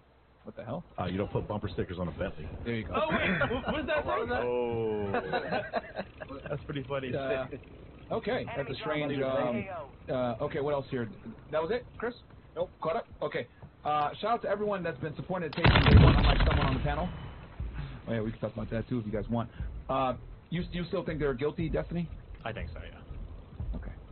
I disagree, but that's fine. We can move on to 9/11. I mean, I think we can talk about that. I don't have a problem. We can talk about that. What's good, FNF Productions? Mike Ura. I'm 311 Rifleman, ex-fire captain, Destiny. Ryan D has been thinking about you, my G. I've been at them boys' house about every day. They all over. Martin Lawrence. Okay. And then Peter goes, FNF on your final 9/11 series with Ryan, and you mentioned that you will have Scott Ritter and Dawson on the same panel. Yo, you guys got Mike? No, Ritter versus Sartain panel would be insane. Ritter had some family obligations, guys, so yeah, we try to make it happen when we couldn't come. 809 Destiny didn't say. Didn't you say that Ukraine was winning the war when you debate Nick last year? Yeah, I think that they were winning last year. I think they're still winning. I think, was it you that said that, like, if you've got an underdog and then a non-underdog, if they're even, the underdog is winning. And I guess anybody, Russia would have been against Russia. You're considered the underdog. If they were by themselves, they would be an underdog against Russia, but they have all NATO support, But I American think money. when the invasion happened, the thought was they would be by themselves. That's number one. And number two, there's multiple reports that Russia has actually lost more military personnel than Ukraine has. No. But I think we're forgetting Multiple. that this war isn't between Russia and Ukraine. It's between legit the nations with Ukraine. You bring and up a great Russia. point. It's too bad because we can't talk about that. But like, what is Ukraine's? What are the casualties that you're saying? Because Ryan disagrees with you. There's somewhere between, so that the confirmed is like 50,000 for Russia and something like 26,000 for Ukraine. Confirmed, meaning like they've actually That's they KIAs? the bodies. KIAs. Whoa, When it goes up, that's- when it goes, I'll show you the things. And then the other one is it's. So you're saying there's more dead Russian soldiers than Ukrainian soldiers? Absolutely, yeah. Only yeah. 26,000 dead. Well, yeah, absolutely. Yeah, I've seen multiple things, and every single one of them that I've seen shows that there are, other than the Russian sources, it shows that there are more Russians dead than Ukrainians. Like I said First before. I've seen was 150K dead from Ukraine. Yeah, I haven't seen that. I haven't seen it. Or again, injured. But again, my problem That's is to this. say we killed 500,000 Iraqi citizens. Yeah, so here's the problem. One more time. In an invading force, the invading force is going to lose more people than a defending force. So if you're saying that, what I saw, the most recent one was 100K loss for Ukraine, 150,000 loss for Russia. But again, the fog of war, we just don't know. My point is, it's not 26,000 Russians and 100,000 Ukrainians. That is not What's accurate. your figure, Ryan? I don't think it's only 26,000. Oh, no, I'm sorry. These were confirmed. This doesn't mean it means they've notified the family. I'm not saying that's all the people have died. That's not what I'm saying. Yeah, confirmed kills while the war is going on. Kind of silly because it's so hard to know. Totally agree. Fog of war. My point is, just by looking at how bad their offense has been this summer, the numbers are much higher on both sides than that. It's very hard to know, but like they did have those leaks that were showing how bad the losses were from Ukraine. So I think they've lost over 100,000. Okay, you think? Yeah, I said the same too. I believe Ukraine's lost 100,000 and Russia's 125 or 150. If you're scrambling around to get. But you're saying 26,000 is confirmed, but you think 100,000. No, there's another one where there's estimations that I've seen. Again, it's the same thing. Like you can't confirmed means we notify the family. Yeah. Okay. Now, I'm not talking about that. I'm saying with the estimations due to the fog of war, the estimations that I've seen, all of them put the loss totals on Russia higher than Ukraine. Yeah. You can kind of get a ratio by prisoners because you can count those. And unless you're Russian, you don't take those. They took them in Mariupol. Okay. They took, yeah. Yeah, they take them and torture them in the Donbass as well. So then they probably wouldn't get counted. Yeah, no, they don't. Yeah. Okay. They've had prisoner exchanges. All right, so 9/11. I guess I'll give a quick little overarching thing. First floor going on. First floor going on. Ryan, basically, to summarize, Ryan believes there were three main entities involved: Saudi Arabia, Deep State America, and Israel. Well, Al Qaeda. I mean, that goes without saying. Obviously, Al Qaeda as well. But that all the parties were involved in making this happen. I guess I could turn it to Destiny. I don't know if you disagree with any of those things, and then I'm basically fully on board because I watched the new Pearl Harbor, which I understand. I don't think Dawson echoes any or very few of the claims in that, but I think after watching that, doing research for that, I'm basically fully on board with the official story right now. So. 100%. So you go with the 2004 official 9/11 commission. Yeah, correct. That it was only terrorists, no one else involved, no controlled demolitions. Absolutely. No. Okay. Well, Ryan's not saying they were controlled demolitions. No, he's not saying that either. But I'm saying, so you don't think it was an inside job whatsoever? Absolutely not. Okay. Well, I guess there's quite a bit of ground here. What do you, Ryan? Do you want to? Well, I mean, do you know what my 9/11 work is? Don't you generally claim that there were, I think the two that I've heard from you, this is third hand, so I could be wrong, is that one is that people in our intelligence services, I think the FBI and the CIA probably knew that there were terrorists trying to fly, but they either didn't report it for some reason, I don't know, and then the second one is that Israeli intelligence services knew that there was a terrorist attack coming, and they knew it with a great deal of specificity, but they didn't say anything because they were hoping that the United States would get pulled into some Middle Eastern conflict. You did say they tried to warn. No, Israeli Israel intelligence actually tried to warn. did tell the United States, and they didn't act on it. Okay. Okay, gotcha. Yeah, I've watched a ton of your stuff, so and like I don't feel qualified to one thing I will say that I really do appreciate is, number one, all the Freedom of Information Act things that you did, all the places that you traveled, and the fact that you don't say words like Illuminati or Rothschilds or any of that shit. You actually name names. I do appreciate the fact that you called out all these people talking about CGI planes and all this other bullshit. So I do appreciate that. I'm not fully, I'm not convinced. I'll give him credit too, also for not being a flat earther and for thinking that we went to the moon. So. Well, that's really? That's such a high bar. Yeah. Well, Are you serious? He's like the same conspiracy because he doesn't believe it. Well, look, like, he probably thinks the dinosaurs. Bro, what are gun real, is this guy using? Holy There's a lot shit! of overlap between what I call the 9/11 kook movement, the airplane deniers, the mini nukes justification, and all that stuff. Yeah. Well, 100% of flat earthers believe that. Yeah, there's a huge overlap between. I'm like, do you think the Earth is round? Yeah. Because the people that are saying it's holograms and things like that are usually the ones that are so gaslit or whatever that think the Earth is a pancake or something. And it's unfortunate because it's a very, very serious topic. Because I don't isolate 9/11 just to that day. There was an anthrax attack, and they were erroneously associated to Iraq and Saddam Hussein. They claimed that Mohammed Atta, the lead hijacker in Flight 11, had received anthrax in Prague from senior Iraqi officials. And that just wasn't true. And the anthrax was genetically, physically traced back to labs in the U.S., particularly Dugway and Fort Detrick. And so they used propaganda about 9/11 as war propaganda against Iraq, which had nothing to do with 9/11 at all. And people my age signed up to join the military to fight Saddam Hussein, thinking he had something to do with September 11th. Yeah. Now, you can say other stuff about Saddam Hussein, but he was not guilty of 9/11 whatsoever. And so, you know, a lot of 3,000 Americans died, and you can't talk about this topic without it. It's already a tar baby.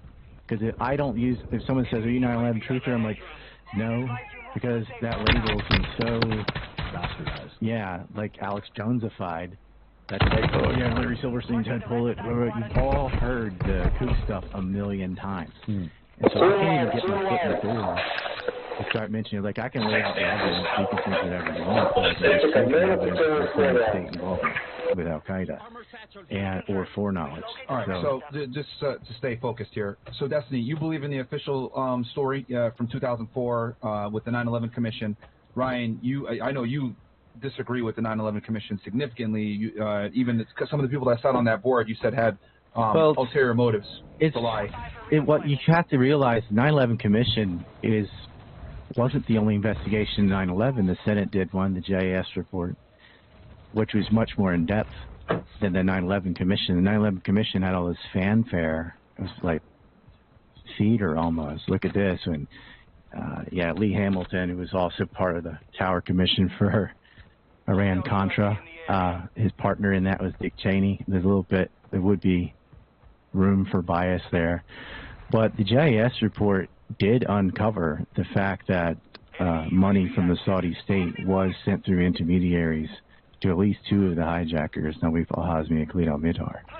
And that was left redacted for a long time, 28 consecutive pages, which was now unredacted. I don't know if that's even like that important. Like, my understanding is that Saudi Arabia funds a lot of bad stuff in the Middle East, arguably. A lot of Sunni extremisms, a lot of Sunni, there's a name for what Jihad? No, not jihad. Salafist?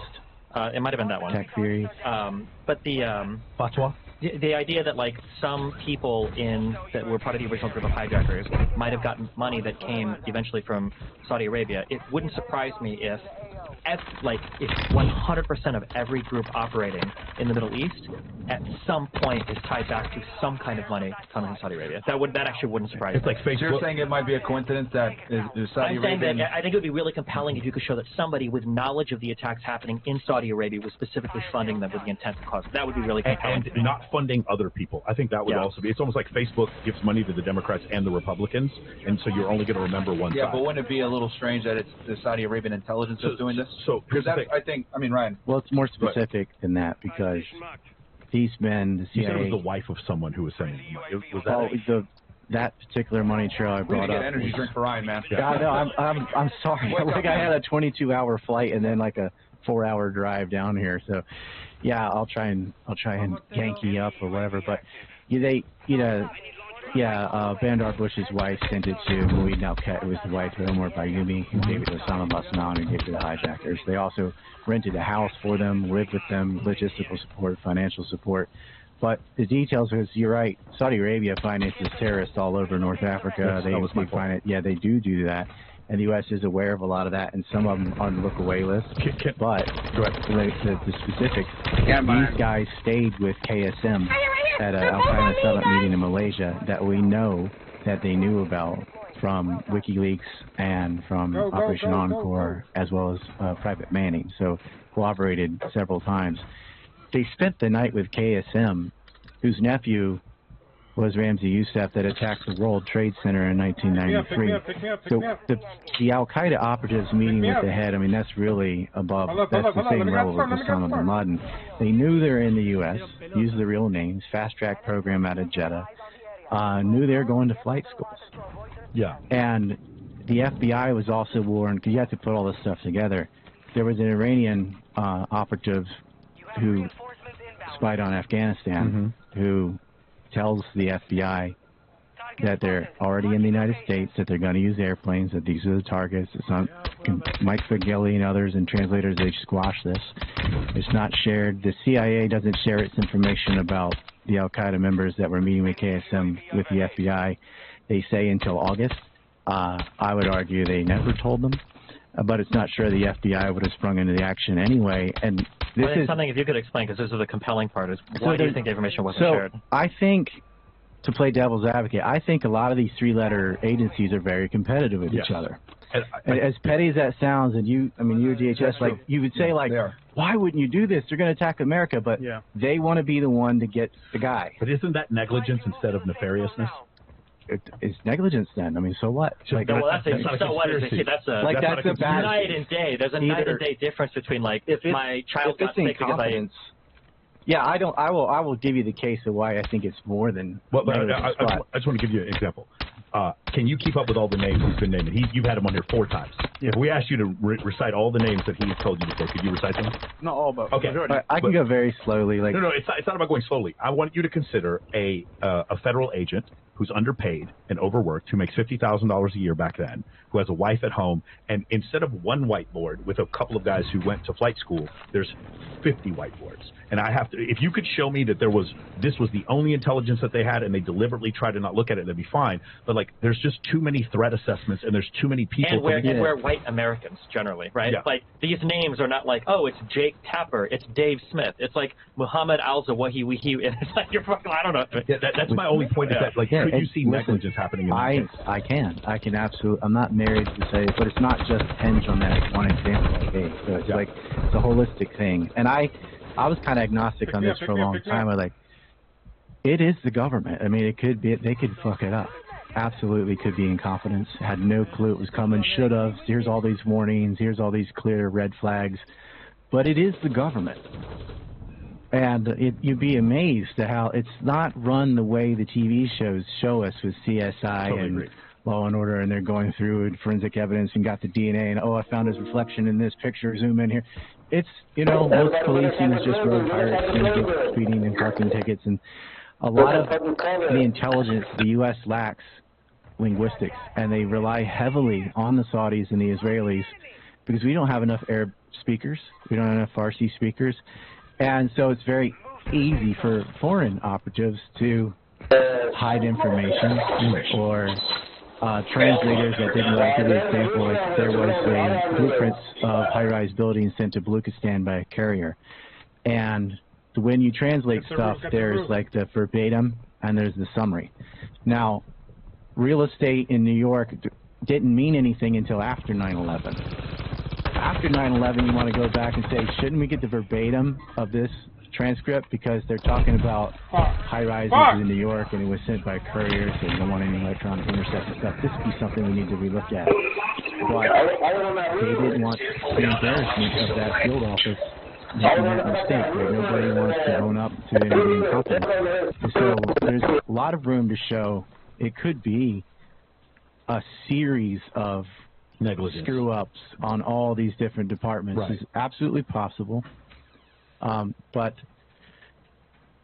some of the other things makes me lean more towards, nah, it's not just incompetence. Incompetence is kind of the plausible deniability. I feel like, yeah, okay, so I think that the central claim for there to be a conspiracy, because conspiracy means a plan by several people, it can't just be negligence. There has to be something that rises to the level of conspiracy. Now, if we want to claim that it was conspiracy disguised as negligence, I feel like at that point our theory becomes even more difficult to defend, because now we're talking about interdepartmental people that we already agree that they don't like working with each other. But the government said that. The government yeah, said that the coordination within these departments can be shoddy sometimes. Not everybody in the FBI knows everything that everybody else knows, right?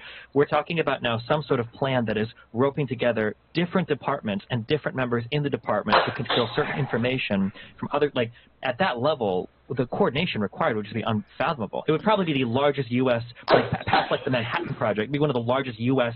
like intel projects of all time, except not against a foreign enemy, but against us domestically, which makes it even more not difficult if to believe. somebody else is intercepting your wiretaps when you're trying to police Al Qaeda and you have an ally working against you. I want to find like just central things that maybe the two of you can debate. Because here's the one question that I had, and your belief is that there was Israeli involvement either through negligence or actually aiding the terrorists in. You said you're not married to that idea, but you believe that could be a possibility. They were celebrating the attacks, and they were honoring Al Qaeda living next door to them. I heard the Donald Trump speech where he said there were thousands of people celebrating in New Jersey or something like that. Well, Donald Trump doesn't know how to say anything without going to the nth degree. Okay, everything's the most, the best, the number one, huge, whatever. It's huge. It was just there are different reports of people celebrating, but the more damning thing is there's a group of guys that were working for a front company called Urban Moving Systems who were celebrating at Doric Towers. 3 guys who got later, several witnesses see them there. This woman, Maria Tepson Miller, they're still hugging her phone before she gets to the report. But she's the one that got out the binoculars and wrote down I thought it was weird for somebody to celebrate a plane crash, much less 2 plane crashes. Why would that be funny? Why would you be flicking lighters and hugging? Like, why are you excited that a plane just hit a building? Chalk it up to immaturity or something. You're going to have to start stretching how. But then all of them, they get arrested. All their timelines are different from each other. They're clearly lying their asses off. Sivan Kursberg was caught and witnessed at Doric Towers prior to 9/11. Yeah, they all have passports to leave the country, $5,000 in cash. Their owner of Urban Moving Systems flees. Paul Kursberg was flagged. They left out a redaction. They redacted the Jewish agency, but then in the footnote forgot to redact it. Or someone did that. You said you reverse identified one of them that was redacted, but because his name was so long, you were able to figure out. Oh, well, okay. So there's Paul and Sivan Kursberg are brothers, and then there's Yaron Shmuel and Oded Elmer and Omer Mamari. Is everybody keeping up with this, Walt? These names? It doesn't matter. But hold on, do you see my point? This is kind of my point. Let's keep going. Well, I mean, names are whatever, but the key points you bring up are very good. No, I agree. I saw that first thing. It was the first one that you guys did together. They don't have the names in my FOIA request at all, but the names are all in the regular police report. So as the Virgin Daily Record had it, the Jewish Daily Forward had it, and I got the police report, and it has all their names and description, mugshots, and so on. And so I did a little Rosetta Stone thing. So I'm saying the brothers, which has to be Paul and Sivan. So not those 2, right? And then you can start. If it's somebody that's already been mentioned, they don't keep using the last name over and over again. Got it. And so through a bunch of, it doesn't matter how I figured this out, but you just going through and seeing the statements, and you know what they're wearing and so on. And I know who's driving because that's in the police report. So the driver, that's Sivan. So you can start to process the deduction, know which one said what. But even if you didn't, the fact that they're all different from each other already, it's weird. Everybody knows where they were on 9/11. It's like, oh, we were on the East Side Highway. Or, oh, I didn't get to work until this time. Oh, we didn't go there till 10 o'clock. You're there at Doric Towers based on your own photographs from your own camera that was seized from the van, so they know. Now, they did change the clock on that by 14 hours, but they were able to tell by seeing a helicopter over the Hudson River and some other things, approximately it's like 9 or 8 59 or something like that. So bottom line, yeah, let me summarize it. Bottom line, there were a group of Israelis that had ties back to Israeli intelligence that were celebrating when the planes hit the towers. When the FBI did an investigation and interviewed these people, there were questionable references with their timelines didn't match up. They all gave conflicting stories.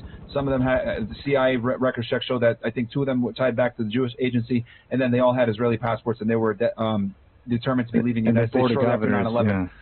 And then when they went ahead and did a search warrant at the Transport Moving Systems, or it's called Transport Moving Systems. No, there's Urban Moving Systems. Urban Moving Systems. They did a search warrant over there. When they executed, they found a bunch of computers that didn't necessarily coincide with a moving company in traditional sense.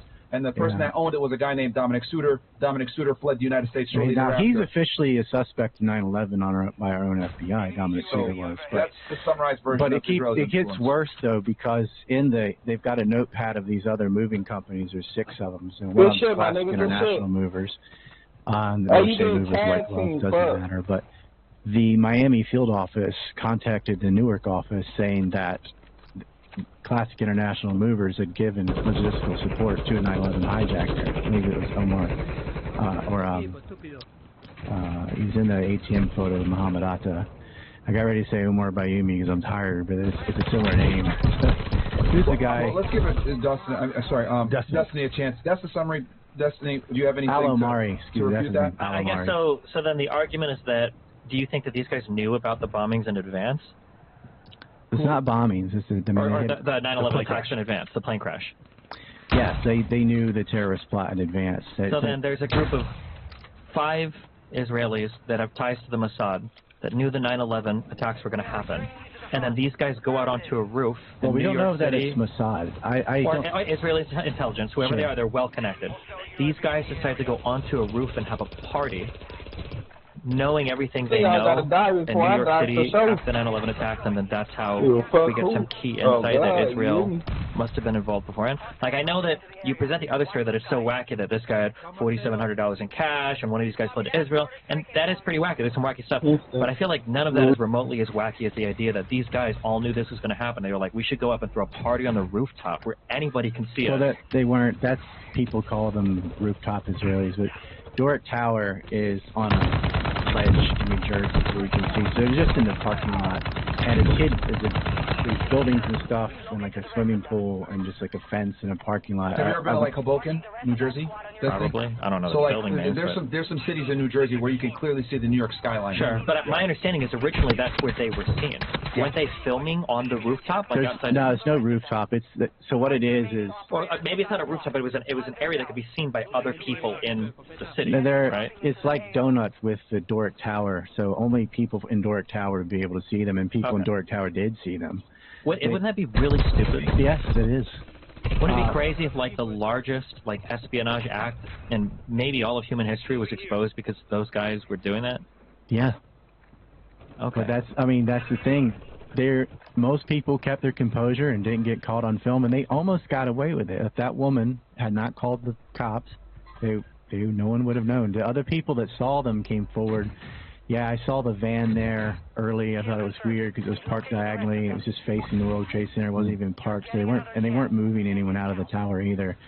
Highlighted maps of Doric and the World Trade Center is also in the van. None of the timelines match up, but they thought early in the morning everybody's looking at the towers, but these idiots were like high-fiving, and it's only 3 of them, not 5. The other 2 get picked up later. Do you believe these were the individuals that you also said had put truck bombs at the bottom of the towers? I couldn't find anything on that. Oh, no. I couldn't find anything on that. The evidence on that is... have you heard this?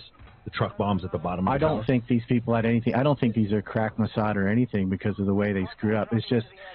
Now, they had a party September 10th. These people are in their 20s, right? You're not going to use young people like that.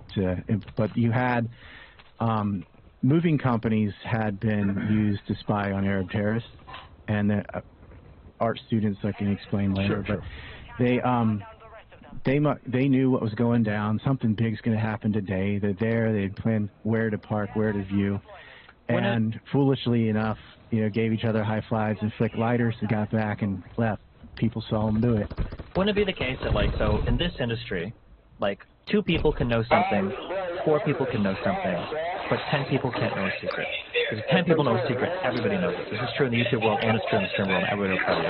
If the 9/11 plot had gotten so widely known that these random 20-something-year-old guys that, and you said not even Mossad, and their ties to Israeli intelligence is tenuous at best, if even they knew, wouldn't we have more concrete leaks by now than just them dancing and having a party and high-fiving each other? I mean, do we have, like, the occupation of Palestine is not a secret whatsoever, and they openly bulldoze down homes and squat in someone's living room? Is it ever on the news?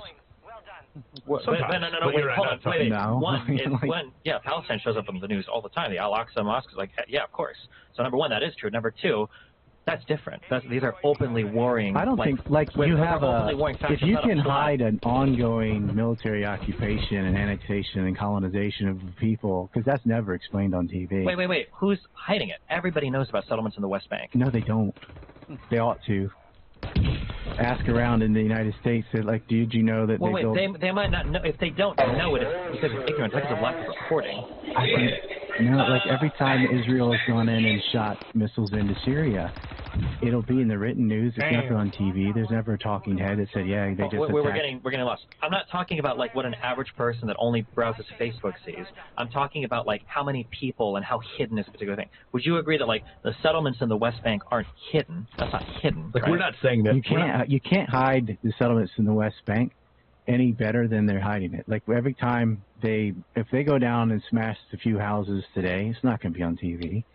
If they shoot a missile into Syria, yeah, tomorrow, but it's not on TV because TV. it's so mundane at this point, because people know there's a conflict. If Syria there. shot a missile into Israel, it would be on TV. But can we agree that the media is controlled on some level? No. And they don't want to show this at all? Not like this, no. But I'm saying that there's something fundamentally different between, like, nobody knowing about the West Bank and nobody knowing about the largest conspiracy theory of all time. No, look, you'd think, I wish I could believe that, but like I said in the beginning with the anthrax, all right, they lied and said Iraqis gave anthrax to Al-Qaeda. They never came back later, clearly, and said, yeah, that wasn't true. And William Safire's report on the chemical weapons under the palace, that wasn't true. The yellow cake uranium from Niger, that wasn't true. Like all the different lies they use about weapons of mass destruction, they never came out. They said, oh, we didn't lie. We just made a whole bunch of mistakes. Like, no, you lied. And the Niger forgery is a good one because that's not something you can blame on a screw-up, because you have to have someone's signature who was no longer there, obsolete military seals, messed up the dates, and Bonafire and Michael Ledeen come up with this crap. But all the rhetoric about Iraq was on TV, all the propaganda was on TV, all the lies were there. Yeah, but that's also one of the most, that's like the worst example, because now everybody in the world talks about the monumental failure of the United States government manufacturing reasons to go into Iraq. We all know about the Office of Special Plans. We all know that we didn't find WMDs. I wish they all knew about the OSP. Stop. Wait, you're dancing around that. Like no. It's really people know that there weren't WMDs in Iraq because they couldn't go there and say, look, we found them, here's the WMDs.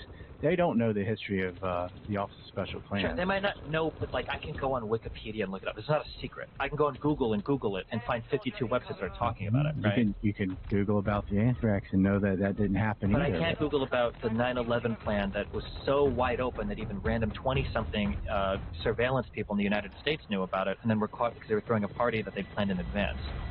That, like, the level of coordination and the tendrils that must have been flowing to so many different people for these 3 to 5 guys to know about this plan, for them to know about it and nobody else to have come out or said anything? Say it to who? To leak, to have another party. I don't know, to leak it to a friend, to tell a wife or a husband, come out and be a whistleblower, to have it revealed in some other intelligence, to have it leaked or hacked by Iran that's engaged in cyber terrorism. Iran would have a big incentive to reveal this. Russia would have a big incentive to reveal this. China. So many people would be invested in exposing this very real conspiracy that was so widespread. Even these random 20-something-year-olds knew about it. I just can't. That's so hard to believe. Yeah, it is hard to believe, but that's how it was with Iran-Contra. That's how it was with a lot of conspiracies. That's how it was when Israel stole uranium from the United States. I mean, you had allies steal nuclear material.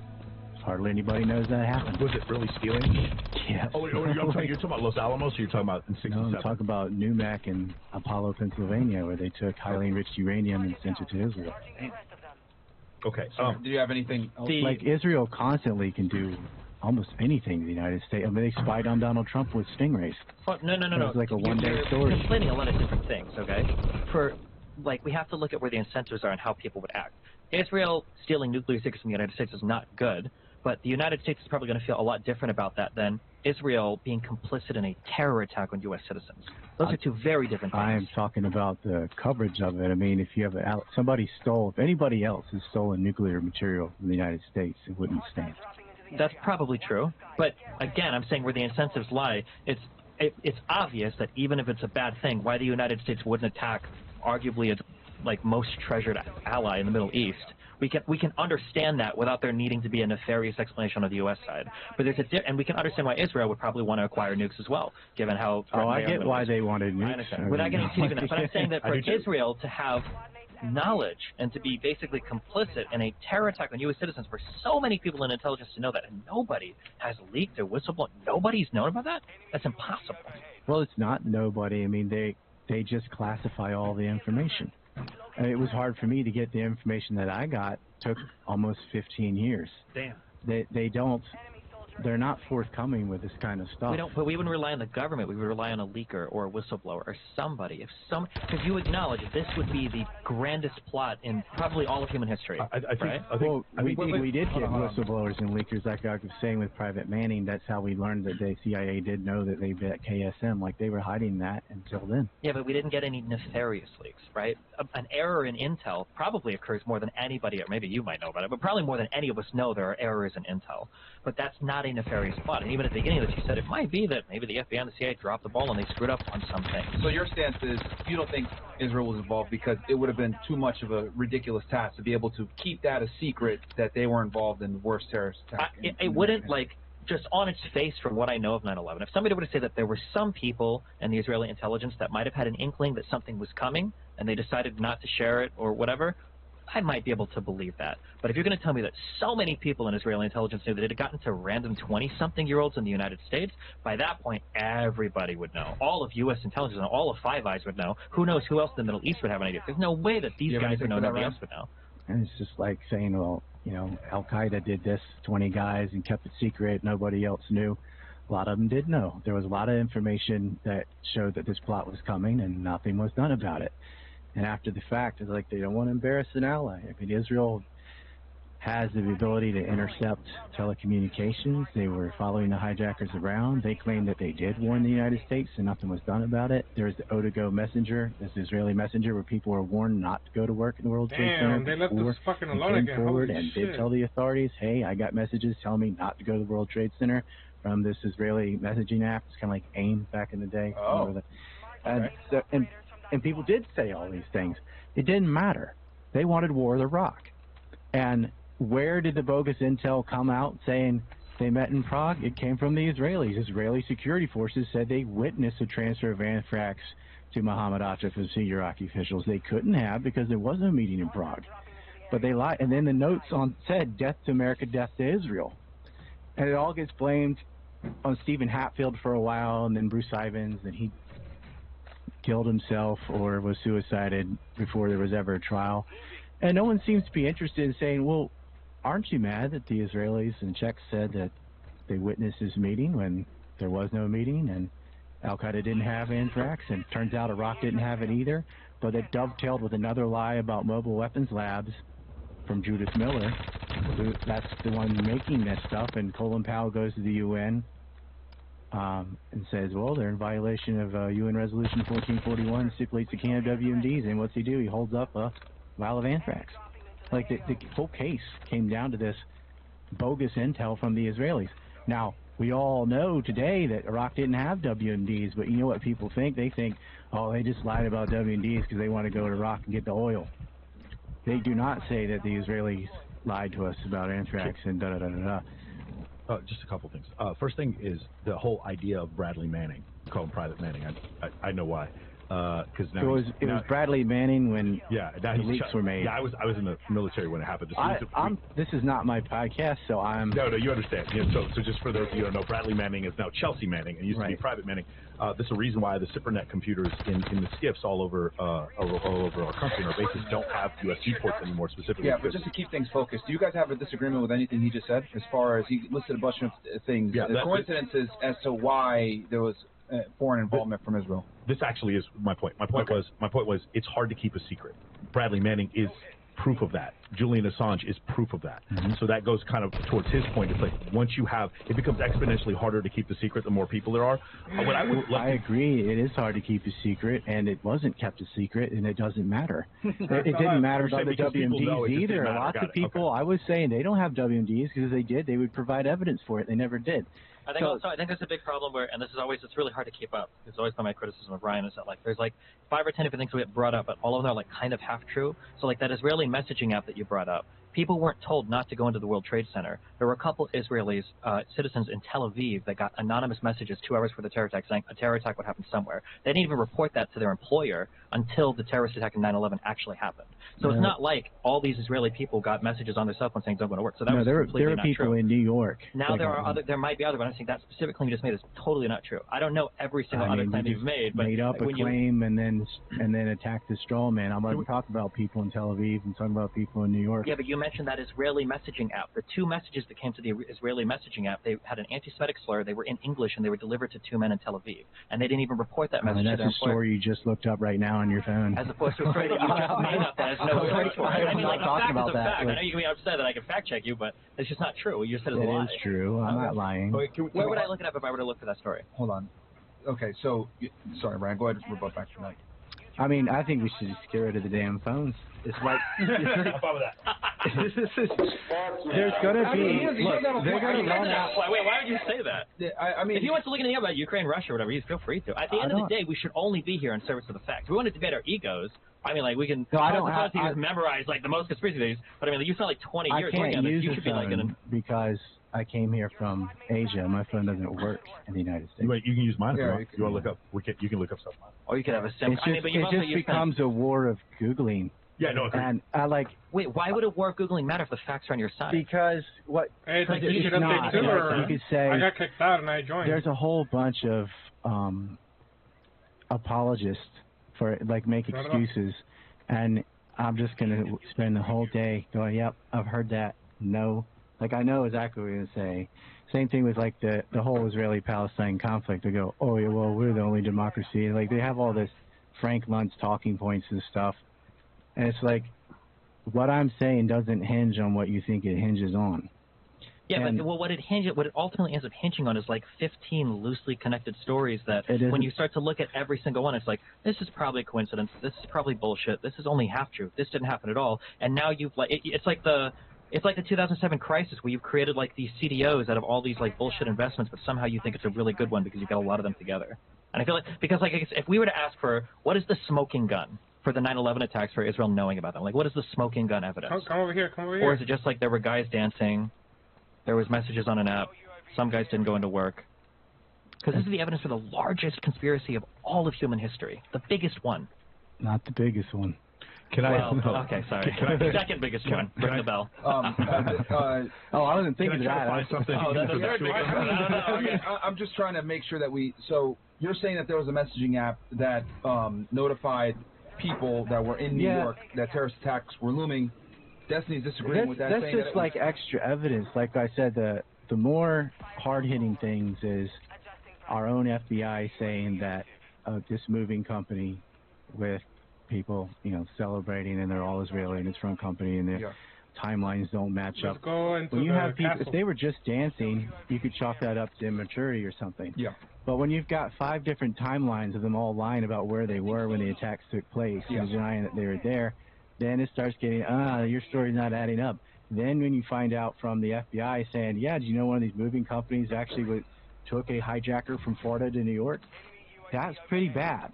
And so it keeps adding up. It isn't like. Well, I guess it's probably not true. It is true. But if I look it up, he's going to get triggered, so I don't want to. I showed the FOIA report on his show in highlighter. To summarize, FBI Miami had information that one of the hijackers utilized the moving service, the same moving service that these guys were caught working for, the dancing Israelis. It was the same moving service, and the FBI. And that alone is like, well. And I saw the 302, the FBI report on that. You can feel free. You could fact. Well, I don't want to. Can we try something where the two of them could kind of come together? It was It was the idea that this was a preemption by Israel for us to invade Iraq. Look, I don't have a stake in it. Like, Israel's guilty of so many things. You don't have to start making stuff up. And I'm mad that they lied about Iraq. That alone, if you think all the 9/11 stuff, whatever. Oh, and I got to answer your question about the truck thing. Sure. All the 9/11 stuff aside, I still think the anthrax attack is part of 9/11 because it says death to America, death to Israel, and 9/11 on the bottom and so on. They straight up lied about that being tied to Saddam Hussein. And we went to war with Iraq, killed probably 100,000 people or more, and military occupation for years, longer. It was a horrible, horrible foreign policy move, and the Bush administration was hell-bent on it and didn't seem to care. They just wanted an excuse, like, give me some pretext to go into Iraq. Tie it to 9/11 somehow. Didn't really look at it. It's not that they made it up, but they're like, fabricate, stretch, cherry pick, but to give us a pretext, we want to get rid of Saddam. But could the Bush administration wanted to do it and not necessarily have their arms twisted by Jews to make them do it? Oh, hey, I didn't say Jews twisted their arms. So the Bush did want to go to. Okay, so my point is, because this is what I've heard before, and I'm just let me go back. Listen, the Office of Special Plan or the Weekly Standard for PNAC, when you go back to like Robert Kagan and William Crystal and stuff, yeah, they're all Jewish neocons. But the seed money for that is paid for by Lockheed Martin. Yeah. Yeah, exactly. So, but here's my issue, right? So at the time, we can look at 1990 and 2003. Israel, for a lot of people who haven't seen the map, does not border Iraq. And Israel didn't make, unless I'm wrong here, did not make Saddam Hussein invade Kuwait. When we invaded Iraq. Who did he shoot Scud missiles at in the first Gulf War? Oh, yeah, it's been there for a minute. No, maybe he did, but my point is Israel, and it was time to bring Israel into the conflict. Yeah, but my point is, if you want to talk about, so it goes back to the thing we're talking about with Ukraine. They had a huge army in Iraq in 1990, but they didn't have a deployable army. That's why they could outmuster Kuwait and possibly at the time invade Saudi Arabia. My whole thing was one of the pretexts for us invading, I believed, was not necessarily for us to steal the oil, because you pointed out before we didn't steal the oil, but the idea of one megalomaniac controlling all the oil fields in Iraq and all the oil fields in Saudi Arabia, that would cause massive destabilization. Yeah, on the tap. That's a Chomsky argument. But that would cause massive destabilization for the country, our country, that is more dependent on petroleum than any other country in the world in 1990. And so my issue is, doesn't it feel like us invading Iraq has benefits Saudi Arabia, who couldn't defend themselves, and Kuwait, who clearly couldn't defend themselves, as opposed to a country with M1 Bradley tanks, F-15s, F-16s, and a nuclear arsenal that doesn't even border Iraq. Do you see what I'm saying?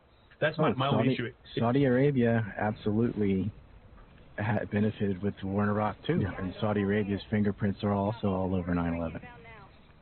So, but I'm saying, okay, so if you want to say that, that's fine. But what I'm saying is, maybe you're not making this argument. But the idea that the pretext for us to go to war was an Israeli plot to make us go to war, and that we wouldn't have gone anyway. That's the only question I'm asking. No, one of the pretexts for the legal reason for the invasion of Iraq was that they were in violation of a UN resolution. Mm-hmm. And one of the WMDs that they supposedly possessed was anthrax and VX gas flashlight. We gave them something. I'm genuinely asking this question. We gave them certain weapons, right, when they were fighting with Iran. Well, we gave them agricultural pesticides. Okay. But yes, we gave them mustard gas. Okay. So if we gave them mustard gas, that's what I'm saying is then they would have had a weapon of mass destruction that we gave them. But maybe they ran out of it. And I think part of the issue, too, wasn't Saddam Hussein not allowing investigators to come into the country to actually verify whether they had disabled weapons or not? They did have WMDs prior to the first Gulf War. Okay. So they had the stuff we gave them. Yes. But they lost that war. And the weapons inspectors did go in and did verify that they did not have WMDs, specifically anthrax and mobile weapons labs. We know that's not true. And the Israelis said they witnessed his transfer anyway. And then when the note said death to America and Israel, just added that in there. And it's from whoever did it knew the location. They made a very bad screw up because, and I don't want to steamroll this. If you look at the timeline for the anthrax, there's notes in there that said death to America, death to Israel, get penicillin now, whatever. There was also hoax anthrax sent to Judith Miller, who's a WMD architect.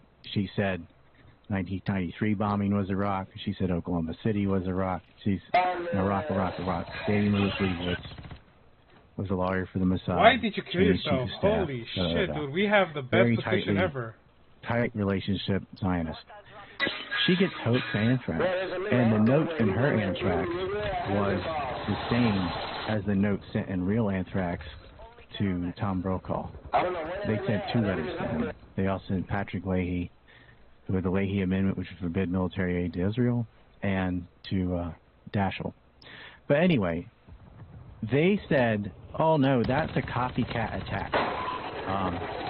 Whoever sent this hoax anthrax to Howard Troxler and Judith Miller, that's just, they saw the news and copied it. The problem is that it was mailed before there was any reporting of the other letter being opened. The other letter wasn't opened as quickly as maybe they assumed because all the planes got grounded on 9/12, and then mail was hectic as hell and mixed in bags and so on. And so they're both mailed on September 18th. One they don't get opened until October. But it could not have been a copycat letter because they would not have been able to know what the contents of that mail was until after it was opened. So why would Al-Qaeda send Judith Miller fake anthrax and send, who wants war with Iraq and all that, and send real accelerated anthrax that had a what the fuck? Weaponized anthrax. What I'm curious is, Destiny, do you believe the anthrax part of the story came from Al-Qaeda? I don't know enough about the origination of anthrax. Well, the government doesn't. The government doesn't say it's from Al-Qaeda. Okay. They said it was from Al-Qaeda in the beginning, but then when it got genetically traced back to U.S. labs, they don't think Al-Qaeda started from the labs. They blamed it on a worker named Bruce Ivins. Okay. He dies, Tylenol overdose or something.